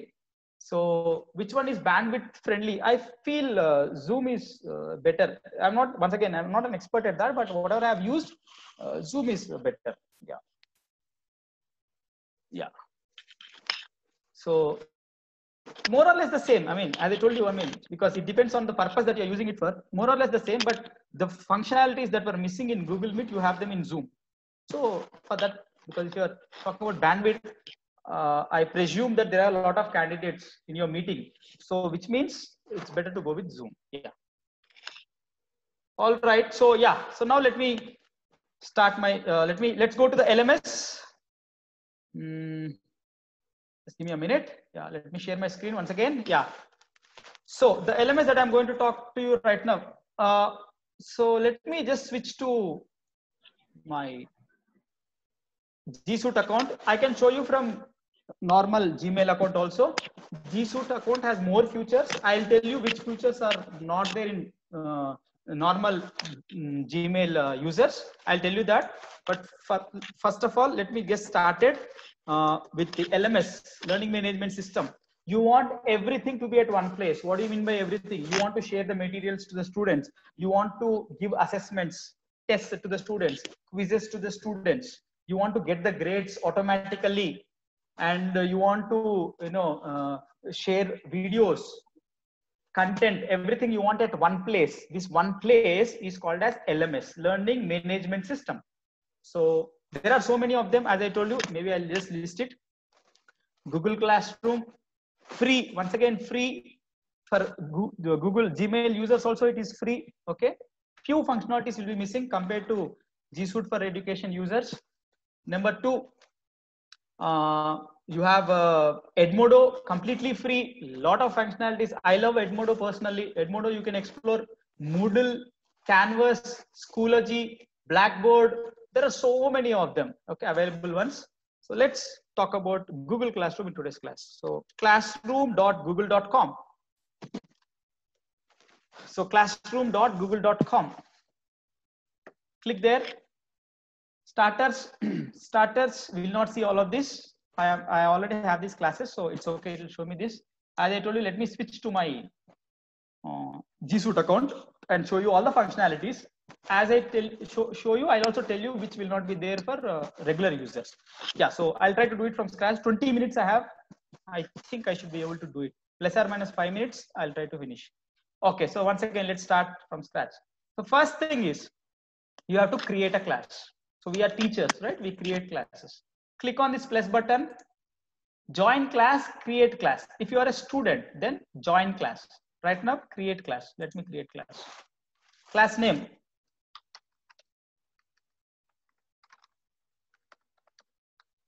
Okay, yeah. Section, you can say anything, you can say ICT section. Subject, you can put your own subject, doesn't matter. Room, some number you can give. And let's create this. The class is getting created. So now you can see, this is my class, Google Classroom. There are 4 things: stream, classwork, people, grades. Some places, if you are a regular Gmail user, you will see marks here. Okay, you may not, instead of grades, do not worry, it's all the same. Stream, classwork, people, grades. We'll do it one by one. So let me add, first, let me add one student. So go to people. Right now, only I am the teacher. There is no student. So you can give this code. Can you see a class code? Copy this, share it with your student. Your student would go to classroom.google.com and then say join and put this code, and he's in the class. Or you can send a mail to your student. Let me send a mail to my student, one of my students. So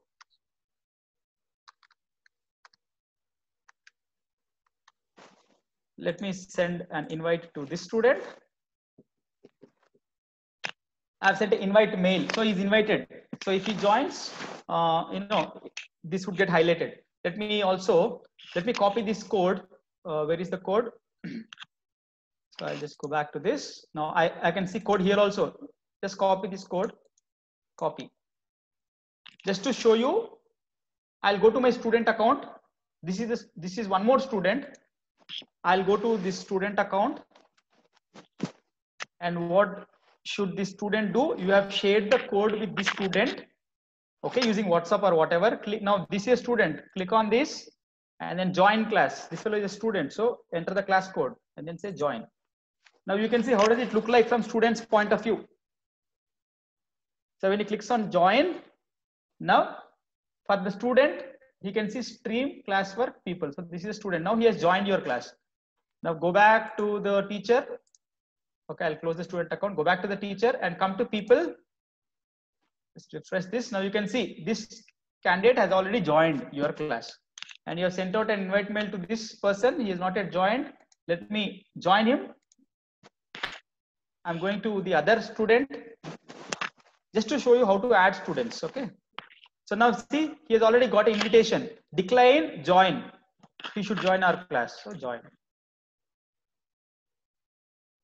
So this student has joined. That's fine. Let me close this. So this is my teacher account. So go back to this. Now come to people. Just refresh it for a while. Now in my class right now, I have 2 students. Can you see them? 2 students. We'll come back to this later. Okay. So 1 teacher and 2 students. Right. Okay. Go back to stream. So you start interacting with your class. Share with your class. Hello all. Something you can.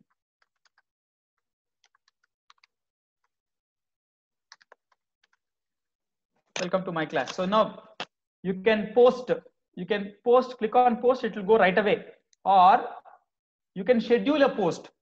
You can save a draft. You want to write something and then keep it a draft. Like in emails, we do it, right? We will, we'll keep it. We'll send it whenever it is required. So if you want that, you can do that. Okay.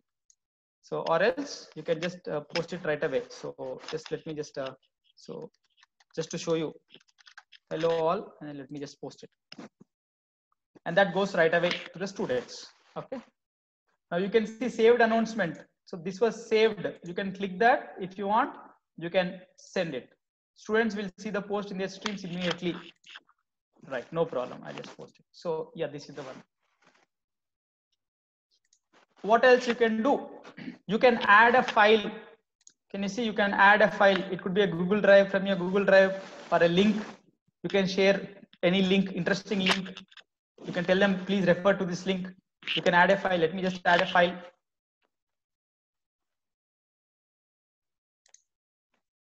You can upload it from your Google Drive, or you can just do it from your, system. Anything is okay. So let me just add a file, some file. Let us say it is some content, and please find the syllabus copy, something like that. So you can just post it to your students. Okay. So that PDF, whatever you have shared, it will go off to the students. Now this is about stream. So you start streaming whatever you write, it goes off. You can send files, you can do all of that. Okay. Students can also reply to this. You can see comment. Students can reply back to this. Okay. Next, let's go to classwork. Go to classwork. Now here, just give me a minute. I'll go back to stream. Can you see a meet link here? Generate meet link. I am a G Suite for Education user. So this option will be shown here. If you are a normal Gmail user, you are free to use Google Classroom, no issues at all. But this Google Meet is not integrated for normal users. So this will not be there. So do not worry. It is like that only. So generate meet link. Save. What is the advantage of this? Now this link is a permanent link, permanent video link to my classroom. Every time I need not create a Gmeet session and share the link with my students. Whenever I want to have a session, students know that this is the link and they can join right away whenever I start a session. This is a permanent, unique link to your class. Which class? This one, ICT Tools Demo WB class. If you are a normal Gmail user, this facility is not for you. Do not worry. You can simply go to classwork. This will not be visible to you for normal Gmail users. Meet will not be visible. Do not worry. Google Calendar will be there. Class Drive folder will be there. Go to Google Calendar, schedule it, copy paste the link, share it with the students. Very simple. No complications. Very, very simple. Okay. All right. So Meet is over. So Meet, for example, if you're a G Suite user, just click on the Meet. Everything else remains the same. So Gmeet already we have seen. So I'm not going to discuss anything on this. So join now. Students will join. Enjoy the class. And that's all. Okay. Let me close this. Google Calendar, I've already told you. I'll come back to this class drive folder a little later. Now create. This is important. Create assignments and questions. Okay. We'll see what. So click on create. You have a lot of things. Assignment, quiz assignment, question, material, reuse, post topic. Let's do it one by one. Let's create assignment. Title. You are giving some assignment to the student. You want to write some essay or something, anything. It's up to you. So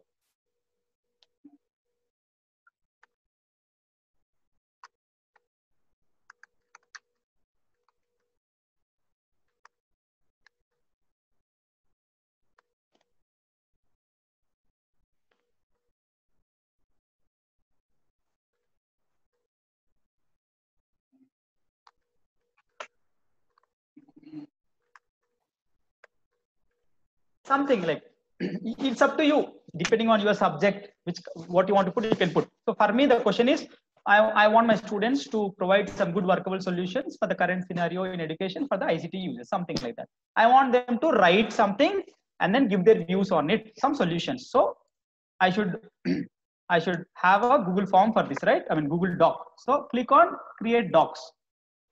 It is creating a Google document, a blank Google document. Don't do anything, just close this. Now here, important thing is, can you see here, students can view file. Click here, students can view file, students can edit file, make a copy for each student. Now you are giving it as an assignment. So if they only view, they cannot do anything. They have to type something into it. They have to write something into it.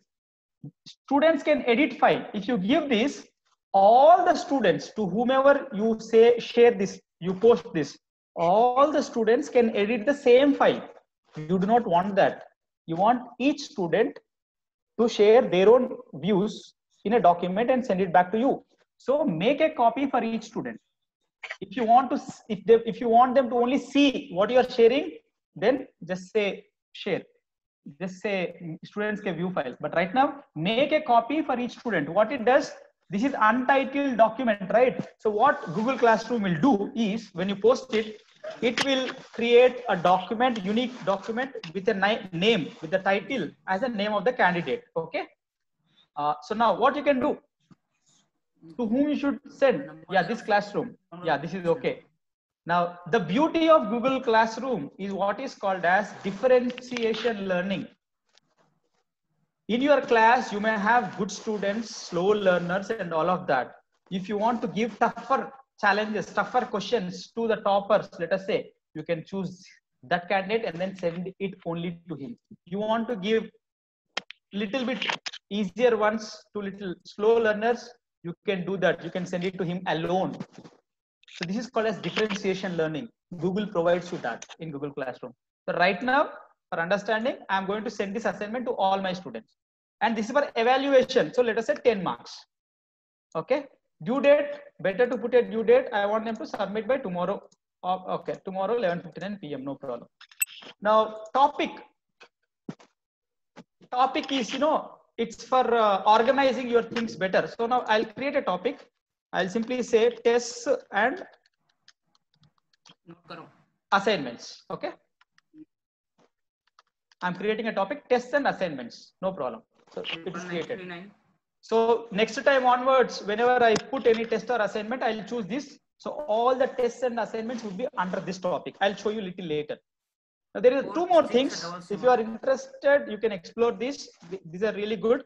Check plagiarism. I'll check this. 3 assignments per class only. You can do this. Let me mute everyone else. Participants, please mute yourselves. Okay. So this, you can use only 3 assignments per class. Now, what is this first of all? Plagiarism.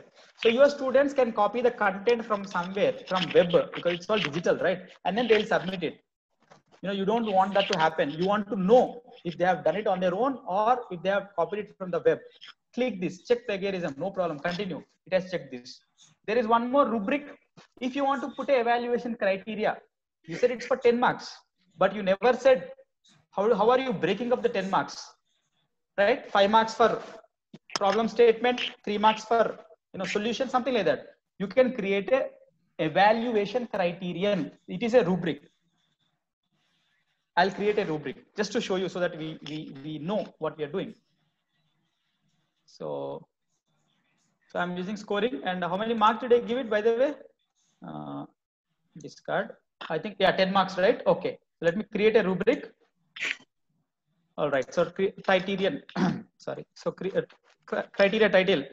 Let me give something. So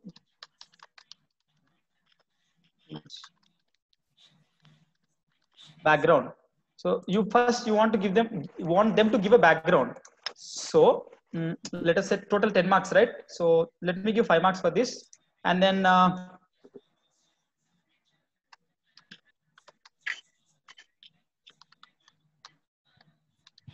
if he provides overall good and comprehensive background, he will get 5 marks. Okay. And he will get 2 marks if it is not up to the mark. I'm sorry. Yeah. What do you mean by not up to the mark? You can write it from your end. So for me, not up to the mark means not many details are provided. Oh, why did I have to do it manually? Anyways, okay, yeah. So, all right. So 2 marks, and that's all. I don't want to give him any points if he does not write anything. Okay. This is the first criteria. So you get 5 marks max for this, and you have 5 more marks to you, right? So let me write solutions. So what are the question? You ask them to give some solutions, right? Okay. So describe the criterion. So give 5 marks. Give 5 marks if he provides good workable solutions. Give him 3 marks if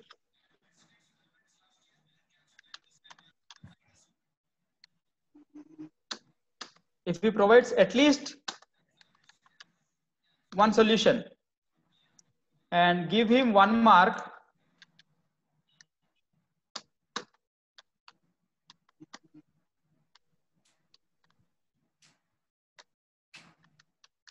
if he just attempts to provide a solution. It's up to you. This is the evaluation criteria, okay? And that's it. So 5 plus 5, 10 marks. That's perfect. And then save this. It's not mandatory, but you want to make it fair, transparent. You can create a rubric. And I'm going to assign this to the students right away. Okay. You can also schedule it later. You can save the draft. But right now, let me assign it. That's it. Okay. So right now it is 4:56. Probably I think I may be requiring 10 to 15 more minutes. Is it okay? Yes, sir. It will be Yeah, fine. yeah, Rakesh, it is okay. Thank you. Yeah. Okay. So now because I want to show you how to create the test, and I want the students to write the test. I want you to see the results. So it will take some time. Okay. I'll try to finish it before 5:15 for sure. Okay. Yeah. So you have created a assignment, and see now it is under the topic. Can you see a topic here? Tests and assignments. That's the beauty of creating topics. I'll create one more now. Create. Let me show you material. So let me post some material. Title. Okay. First chapter material, something.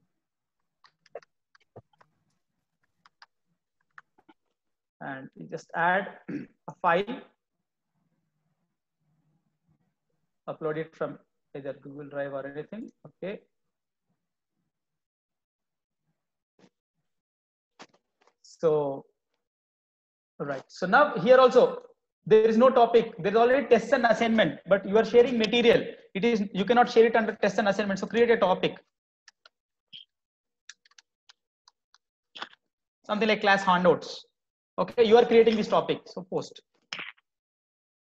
So what will happen now? Now you can see, can you see it in your classwork?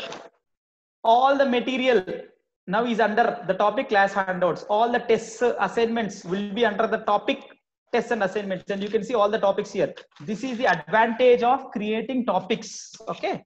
So create, assignment is over, material is over, topic. You can create a topic here. Let me put what else I can put. Okay. Let me put polls. Okay. I'll tell you why polls. Let me add one more topic, polls. Okay. Right. So now let me give a quiz assignment. Let me give a quiz assignment. So now when you click a quiz assignment, automatically you can see there is a blank quiz. There's a Google form that is attached automatically. You have not done it. Assignment, it has not done it. For assignment, you have created a Google Doc. Here, automatically it gets attached because this is a quiz assignment. Most important thing is you should do grade importing. Can you see this? Grade importing. Click that. Automatically it will be clicked. If not, please click that. Grade importing, because you want to import the grades.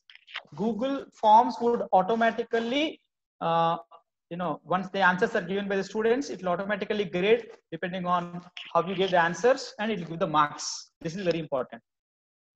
Okay, so ICT quiz, enough. So now let me give some questions. Tomorrow we'll do this in greater detail, so I'll just simply add 1-2 questions. Enough. ICT, yes. Add. So there. This is the Google Forms. Lot of things you can do. Tomorrow we'll explore this in greater detail. Okay. So right now I just say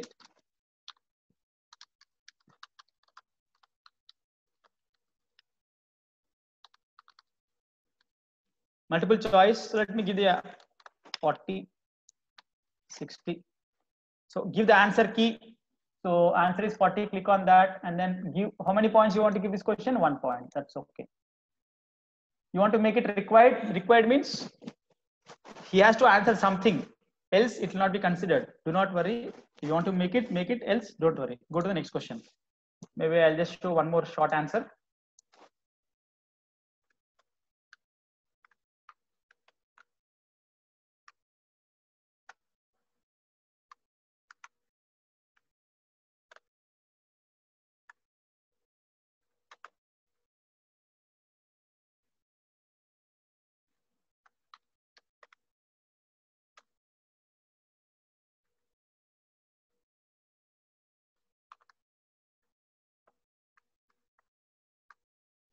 Okay, so now he has to give answer.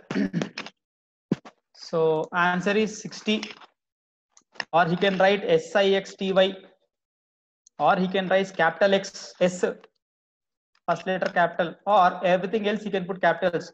You have to keep all this in mind. And I don't think other than this he can write anything else. So mark all other answers incorrect and then give him 1 mark. Now you're giving the answer also. If you want, you can give the answer feedback. Right now, let's not worry. So that's it. Your question paper is ready. You can preview this. As I said, tomorrow we'll discuss this in greater detail. So this is how you can preview. Okay. And let me now, this is all fine. Let me close this. So my quiz is ready. Let me post it. How many points now? 2 points, right? 2 marks. Right. And due date, yeah, I want to put a due date tomorrow. Okay. Time, whatever time you want to put, you can put. Topic, tests and assignments. That's it. So assign. 1 assignment I have given, 1 quiz I have given to my students. Okay. So now you can see in under tests and assignments, you have ICT quiz, you have ICT tools assignment. Perfect. Now, what else is left? Assignment is over, quiz assignment is over, material is over. Reuse post means from all my classes, okay, across all the classes, I can use any post. Let me just take this.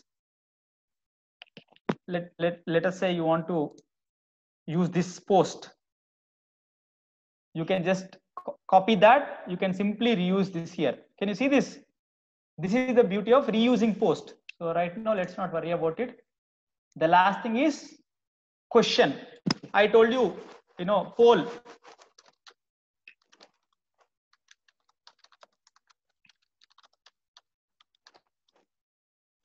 How was the session today? Now, what do you want to do it?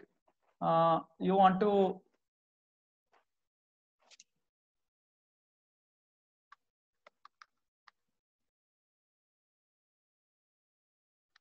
it's like a poll, okay? Right. No marking because you are asking a question to the students and you want their reply. So no points, you're not grading it. Okay. Topic polls. I'll just put it under polls. Ask. So I'll ask this question to my students. How was the session today? And can you see one more thing? Students can see class summary. You don't mind. So you don't mind the students seeing the summary. It will only tell me how many students have answered for what. How many have said very nice. How many have said okay. How many have said bad. The summary, everyone else can see. If you want to be transparent, click on that. Else, uncheck that. As simple as that. So I am okay with this. So once again, same thing. Schedule later. I'll ask them right away.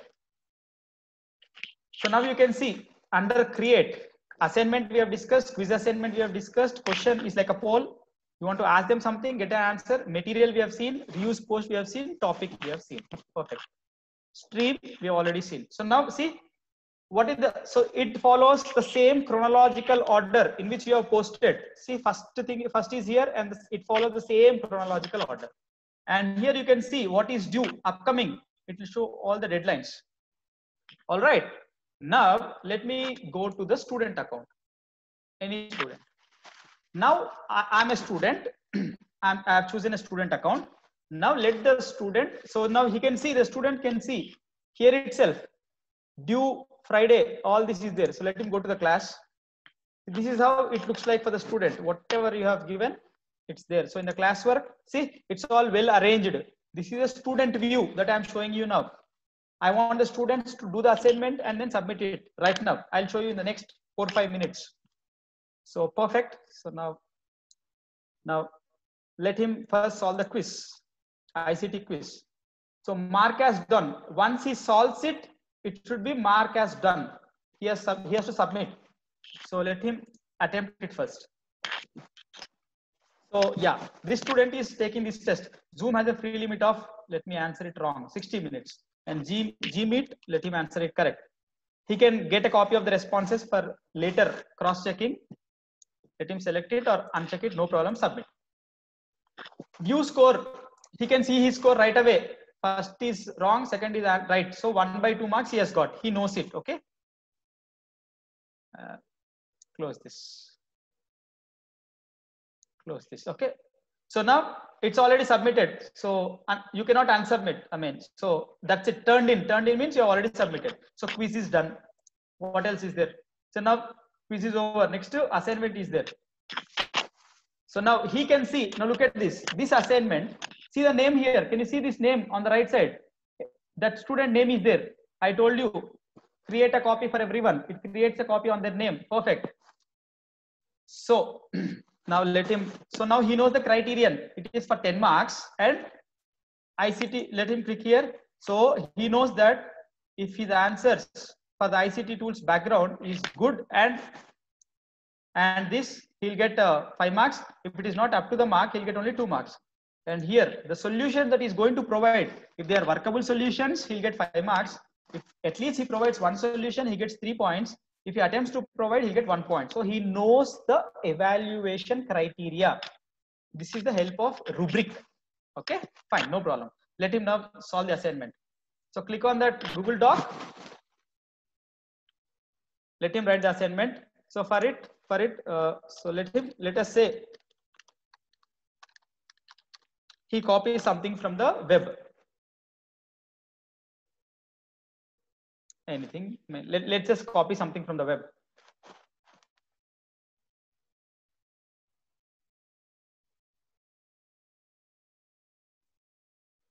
Just for showing you, I'm just copying something.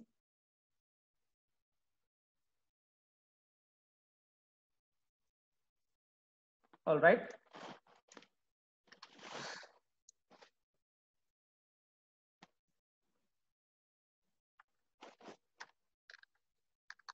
Let him also write something. I mean,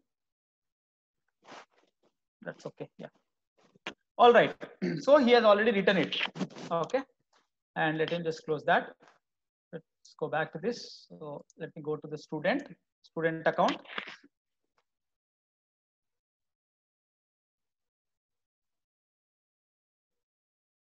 So this is the student account. I'll go to the assignment directly. So I've already written something, right? Yeah. So I can turn in, means I can submit it. Before I submit, I can run a originality report. Okay. So text from the submissions will be compared to existing test on the web. The student can also run, the teacher can also run. So let the student run an originality report if the student wishes. Else the teacher can run because we have created that plagiarism thing there. So it's see here running originality report. Now he has given me the originality report. View the originality report. The student can view that. So now see, it's all highlighted except the assignment. I have written it, so it is not highlighted. Everything else is highlighted. 99% is matching because it's copied directly. From where is it copied? Google knows from this. See, that's the beauty of running, giving a plagiarism thing. Okay. So now if the student is smart, he can do the editing and then he can submit it again. So right now my intention is not that. So let me close it and let him turn in. Turn in means let him submit the assignment. So turn in. So the student has submitted the assignment. And what else? We have given the task to the student. Polls, right? So let him also answer the poll. So how was the session today? Very nice. Okay, not bad. So let us say it's okay. And then turn in. Turn in means submit. You won't be able to make changes to your answer after you submit. No problem. Turn in. Okay. So now he can see. Now he can see the summary because I have clicked on the summary, right? Now he can see the summary. One student has responded so far. Okay. Now let me go back to the teacher. So student, 3 tasks you have given and 3 tasks he has done. So let me close this. Let me go to the teacher account. So this is the teacher account. Let me just refresh it. Go to classwork and so ICT quiz. Go to that. So now you can see 1 turned in, 1 assigned. So you can also either go to grades directly here. I'll go to people. So ICT quiz. Click on that. So first, let's do the assignment thing first. So this is what he has submitted. Click on that. So this is what the teacher can do. So he can check now. The teacher can check, and he can give the marks out of 10. Now he can see here. It is showing one flagged passage. The teacher can see. Once again, the teacher can see the originality report and then see, whether that fellow has copied or not. The teacher can do it right away. So now that teacher knows he has copied. So what the teacher will do? So like this, you can see this fellow has submitted. The next fellow, you can go to next candidate from here itself.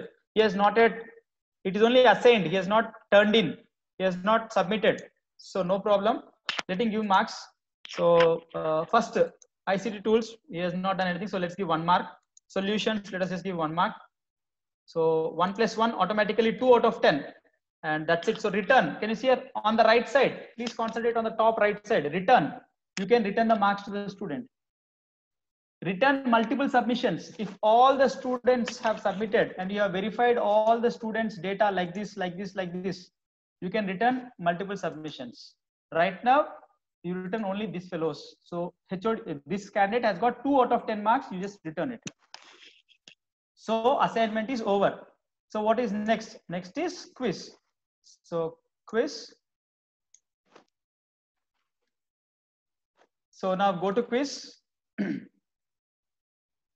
I'll go back to the quiz. So now turned in. So he has turned in. It's only assigned. He has not turned in. Can you see one here? Import grades. Quiz is auto evaluated, right? You can do it manually also, but we have set it for auto evaluation. Import grades. Click on import grades. Whatever marks they have got, that will be imported. Can you see this? This student has got 1 out of 2. Yeah, you know that. And you can return it. If all of them are done, you can return all the marks. So I'll say return. So student will be notified and then check any grade. No problem, return. So I have returned the marks to the student. So now you have seen how the teacher has evaluated the assignment and the quiz. That's all. Let me go back. And the teacher can also see the results of the poll. Click on the poll. The teacher can see the summary. That's fine, no problem. So now go to grades. Now the teacher can see who has got how much grade. So ICT quiz, he has got 1 out of 2, and this he has got 2 out of 10, and this fellow has not submitted. Like that, you can get details for all your students. Okay. Go to people. Another thing that you can do is go to people. Click on that. You can see. Can you see this? All the tests, all the marks would come at one place. Okay. This is a summary of the progress of the student. You can email this to the student. This is a new feature that it's being added. So email. So the mail will go directly to the student.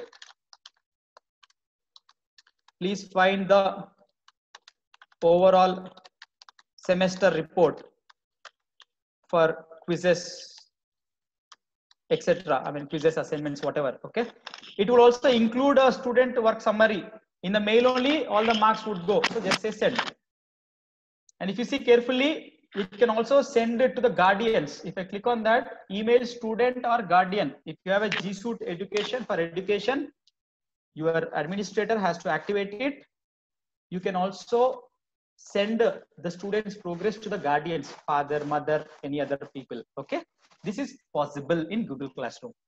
So stream we have seen, classwork we have seen, people we have seen, grades we have seen.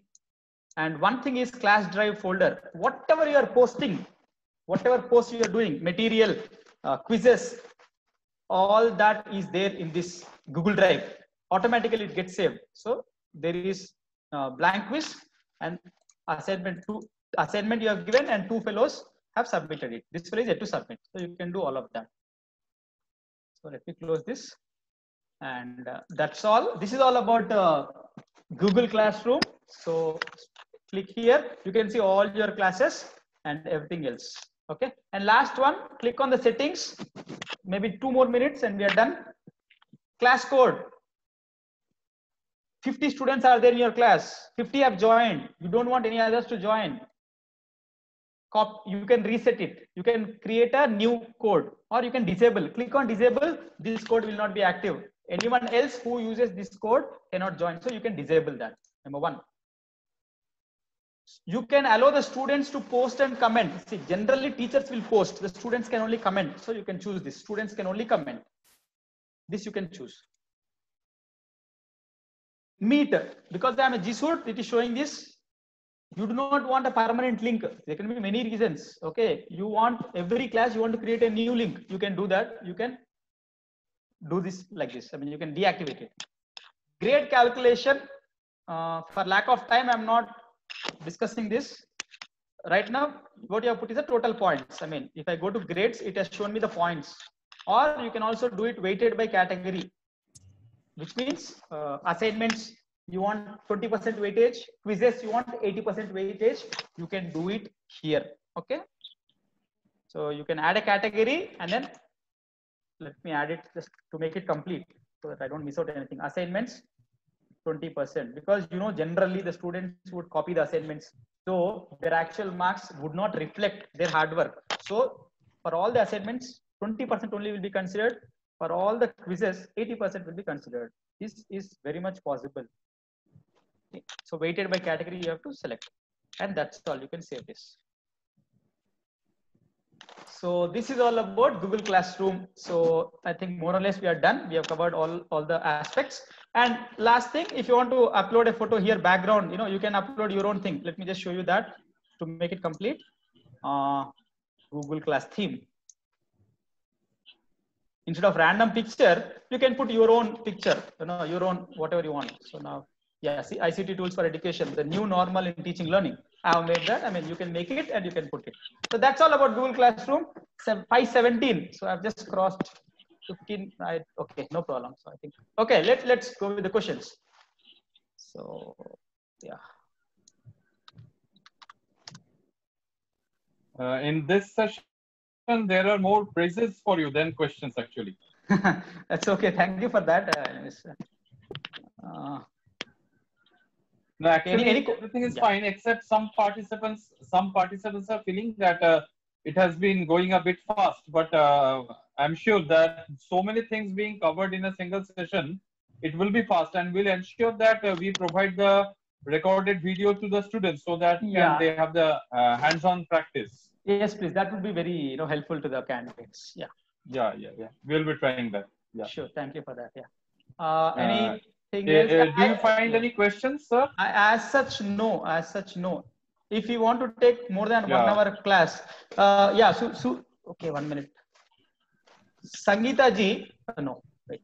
If you want to take more than one hour class, then Suradhuni ji, Google Meet, as I told you, if you are a G Suite for education, if you have that, you can take any 24 hours, you can take, no problem. The recording you can do, automatically it gets saved. If you are a normal Gmail user, 1 hour, after 1 hour, create one more Google Meet, give that link to the student, let them join. This is what the solution is. There is no other solution. If you are a regular Gmail user, yeah. If you are a G Suite, if you have a G Suite, nothing to worry, 24 hours continuously you can take, no problem. Sir, whatever you explained, will the tools be available in phones? Ma'am, whatever I have told, I mean, apps are not available, but from the Google Chrome in your phone, you can get all of them. What you're doing in a system, you can do it. Okay. Except, so whatever I have told today, okay, let me restrict myself to today. Yes, whatever I have told today, you can do it from your phones. Yes. Answer is yes. What is the difference between LMS and video conferencing tools? Good question. LMS, video conferencing tool, is simply, it's a mode, for interaction. You present your lecture, you talk to your students. Okay, you do it live. I mean, you talk to your students. That's for video conferencing. LMS is a place where you have all your resources at one place.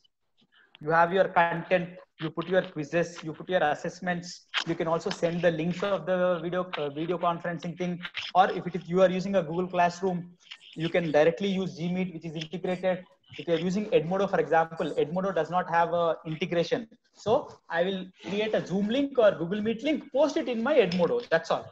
So this is the difference between LMS and video conferencing tool. All right. Okay. So I think, Can we add? There are two questions more. One question more from Dr. Anand Singh Rana. Yeah, please. Dr. Anand Singh Rana, please unmute yourself and ask your question to Mr. S.C. Rakesh Roshan. Yeah, please ask. Yeah. Sir, good evening. Good evening. Yeah, Rana ji, tell me. Sir, please provide us video, sir. Yeah, that the RVS will anyway do. That's because this is long session, 2.5 hours. Actually, and we can practice if you have provide us video, sir, please. Yes, it will be done. Our principal sir is also hearing. Yes, sir. We are from remote area in Uttarakhand, sir. Hello, sir. Yeah, the RMS would be providing. Yes, sir. It will be provided. Sir, we are very remote area from Uttarakhand. There is a very problem in network. Dr. Rana, Yes, you are yes, from which college? please allow. You are from? Yes, sir. You are from which college? I am from Sri Guru Ram Rai College, sir. Oh, okay. Your subject? Physics, sir. Yeah. Mr. Kollol will share it. Yes, sir. Yes, sir. Sure. I'll be sharing the link. I'll be sharing the link for the video. Okay, sir. Okay, sir. Yeah. Any other questions related to Google Classroom, LMS, or any other things what you have discussed today?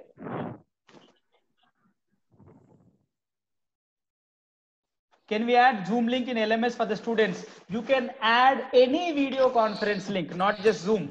It is just a LMS, right? You can put any link, the students would join. LMS is a place, Google Classroom, because Gmeet is already there integrated. We are talking about Google Meet. Else you can put GeoMeet link, you can put Jitsi Meet link, you can put Cisco WebEx link. It is possible. Yes, you can do that. Yeah. I think there are no questions. Okay, right, sir. Yeah.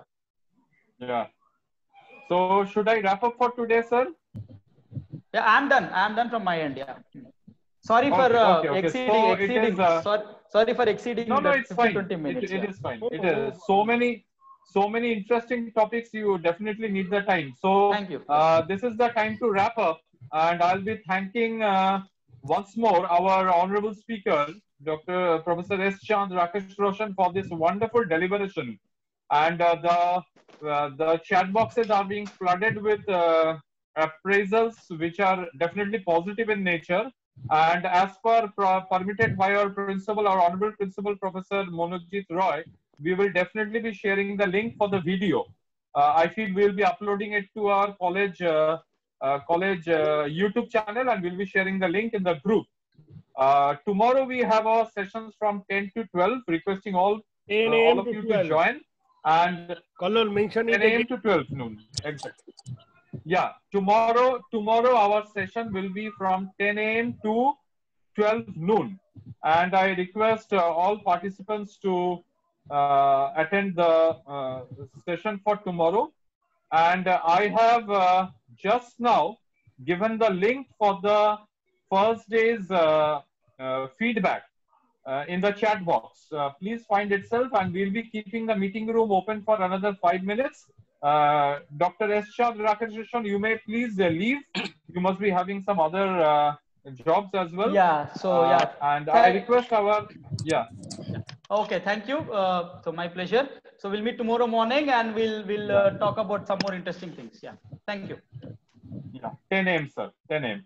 Yeah. I Sure. request the participants to carry out the feedback form, and I request Mr. Sudipto Sarkar, our technical expert, to keep the meeting room open for another 5 minutes. And with that, I thank our honorable principal, Professor Monojit Roy, the president of the governing body, and the ICA coordinator, Dr. Sotobha Ghosh Doksida. Thank you so much. Participants, please fill up the feedback link. Thank you. And the meeting room is open. Thank you so much, Kollol. Yes, ma'am. Yes, ma'am. Yes, thank you so much. And everybody here, I thank Principal Sir and all of the participants. They've been so enthusiastic, and it has been a very nice session. Thank you so much, Kollol. Yeah, thank you, ma'am. Kollol, এটা 5:30 অবধি open থাকবে, ঠিক আছে? Okay, it will be open up to 5:30. 5:30. It will be open up to 5:30. Yeah, 5:30. So I'm leaving. Kollol, and people have already. Yes, sir. Okay, yes, sir. okay, yes, sir. Thank you so much for your precious time. Thank you, sir. I thank Shondeep, Suraj, Sudipto also, all of you. Without you, it would not have been possible. Thank you again, everybody. All the participants are requested to fill up the feedback form correctly and submit for day 1 session. Feedback link is provided in the Zoom chat box only. Dr. Sandeep. Nilada? Yes, yes, Nilada. Okay. বলছি feedback লিংকে যে স্কেলটা দিয়েছো সেটা কিন্তু অন্যরকম দিয়েছো, সেটা খেয়াল করেছো তো? কিসে স্কেল বলো তো? এক্সট্রাঅর্ডিনারি আর পুয়ার। 1 থেকে পচে গেছে ওর হ্যাঁ থেকে পচে গেছে ইউজুয়ালি উল্টোটা থাকে হ্যাঁ সন্দীপ কলম ইউজুয়ালি 1 to 5 থাকে এটা 1টা এক্সট্রাঅর্ডিনারি 5টা পুয়ার হ্যাঁ ফট করে ভুল করে দেবে সবাই এটা কিন্তু ভুল করে ফেলবে সবাই কেন আমাদের তো অটোমেটিক্যালি হয়ে গেছে 5টাকে হায়ার করি আমরা হ্যাঁ হ্যাঁ No, no, right. no, এটাই। no. Let us see how attentive the teachers are. একদম একদম that can be another thing Okay. thank you so much Shudip ভালো Balakar, হয়েছে। you can please refill again. Thank you, Nilada. Thank you, ma'am. Let us see for tomorrow. Yes, that's right. Yeah. Ma'am, you can leave if you want. No issues. We will continue with the feedback. Okay, okay. Thank you so much. Okay. Yeah. Thank you, ma'am.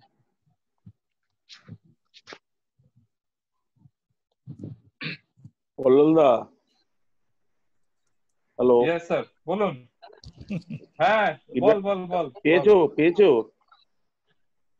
ফিডব্যাকটা feedback দেখছে। আমি আমার Google drive খুললে দেখতে পাবো। ও আচ্ছা probably পেয়ে গেছি। এক্ষুনি দেখতে পারবো না। দেখে নিচ্ছি। ঠিক আছে ওকে। কলমটা আমি লিভ করলাম। আমি লিভ Okay, করছি okay. আমি লিভ করছি। Please. Okay. আচ্ছা দারুণ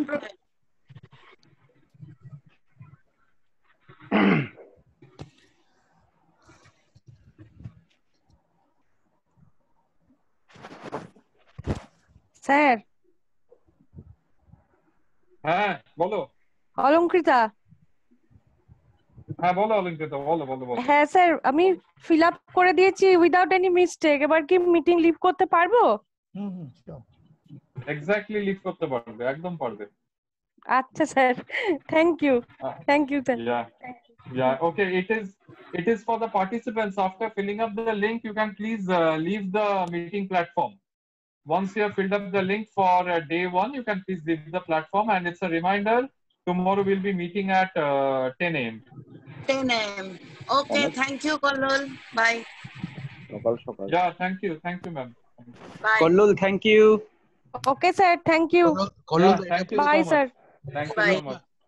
কল্লোলদা এটা একটু বলে দিও যে সবাইকে Yeah, hello. মোটামুটি অ্যাভেলেবেল হয়ে যাবে কালকে 8টার পরে বা আজকে রাত্রিরে যখন লিংকটা দেবে সেটা একটু বলে দিও। ভিডিও লিংকটা দেখো কালকে মিটিং লিংকটা কালকে মিটিং লিংক Okay. মিটিং লিংকটা Okay, and it's for general information of all that the meeting link for tomorrow's session will be available at 8 a.m. in the WhatsApp group and will also be mailed to you.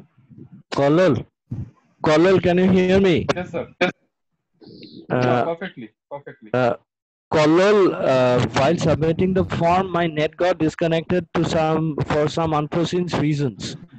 Can you please check whether my feedback form has been there or not? I tried it twice. Just a minute. I'll check and let you know. I'll just minimize the screen and let you know.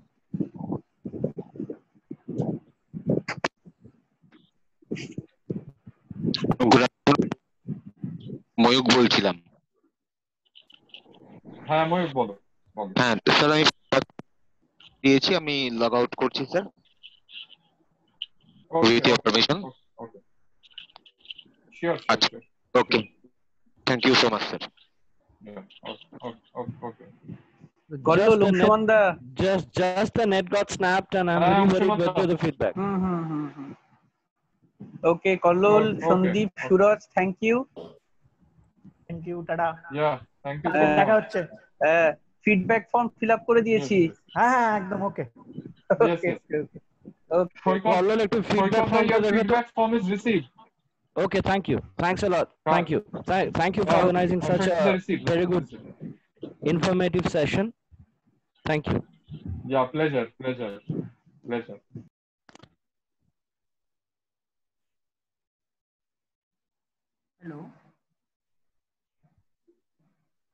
Hello sir.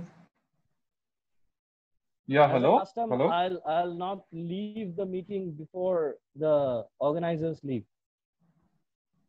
Okay. That's so nice of you. Generally, I tend to be nice. And okay, thank you so much. And I'd just like to say that we have received about 130 responses in the feedback form. There are some repetitions, I am sure, but still, I've received 130. Let's wait for another 1 minute and put up the link. Okay, participants, should we end the meeting? Have everyone submitted the link? That's the most important question to ask.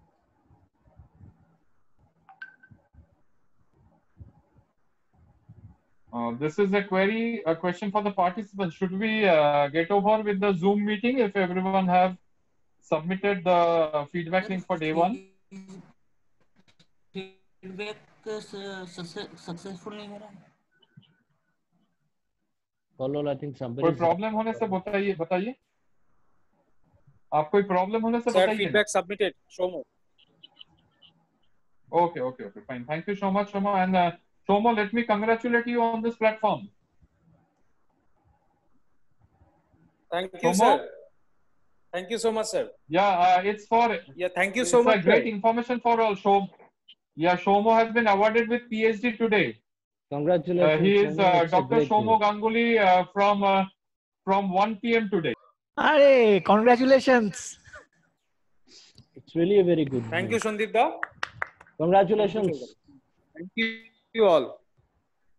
Yeah, Keta, what a nice platform to announce. Kololda.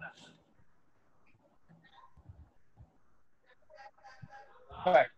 So we have 2 more doctorates in our department. Bah. So we can see Shomo also. That's good. That's good. Wow.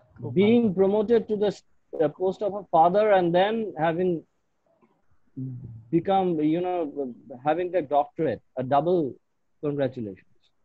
Absolutely. We still have 22 participants in the meeting room. Devashree, are you there? Devashree has submitted the form. Okay.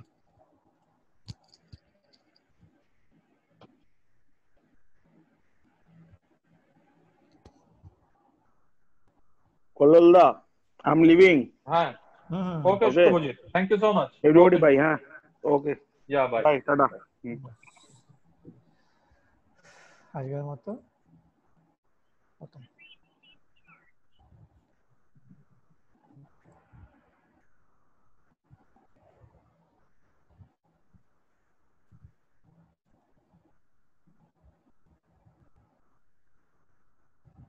Sandeep Da, I am leaving now.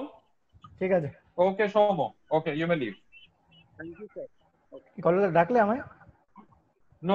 I said Shomo. Okay. Oh, Sir, feedback not complete submitted. Bhupendra Devar. Sir, feedback not complete submitted. Mr. Bhupendra Devar, you are having any problem? Successful नहीं हो रहा है। क्या हुआ? Sir feedback complete successful नहीं हो रहा है। Kololda, can you check? Yes, sir. What's the name? Mr. Bhupendra Devar. I'll check. Okay. I'll check. Just a minute. Okay.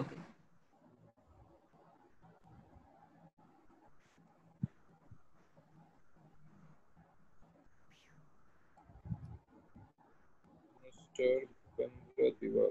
Yeah, it is submitted. Okay. Thank you, sir. Thank you. Yeah, it is submitted. Okay. Thank you.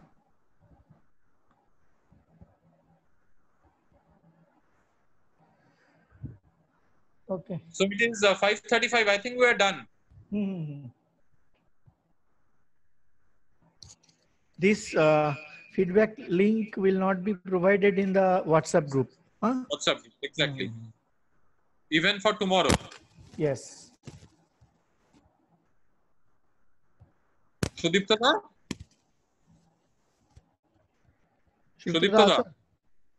Sudipta koi nahi to. Sudipta nahi. So can you call him? We can end the meeting. আমি একটা থেকে বেরোই, আমি দু জায়গা থেকে আজকে এখানে আমি তো এই ফোনটা থেকে কল করতে পারছি না।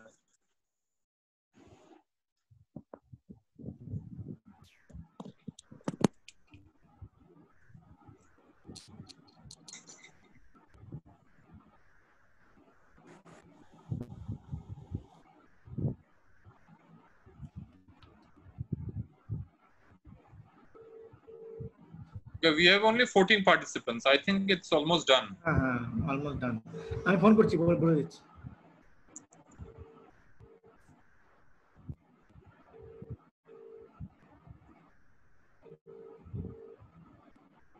ফোনই ধরছি না যেহেতু।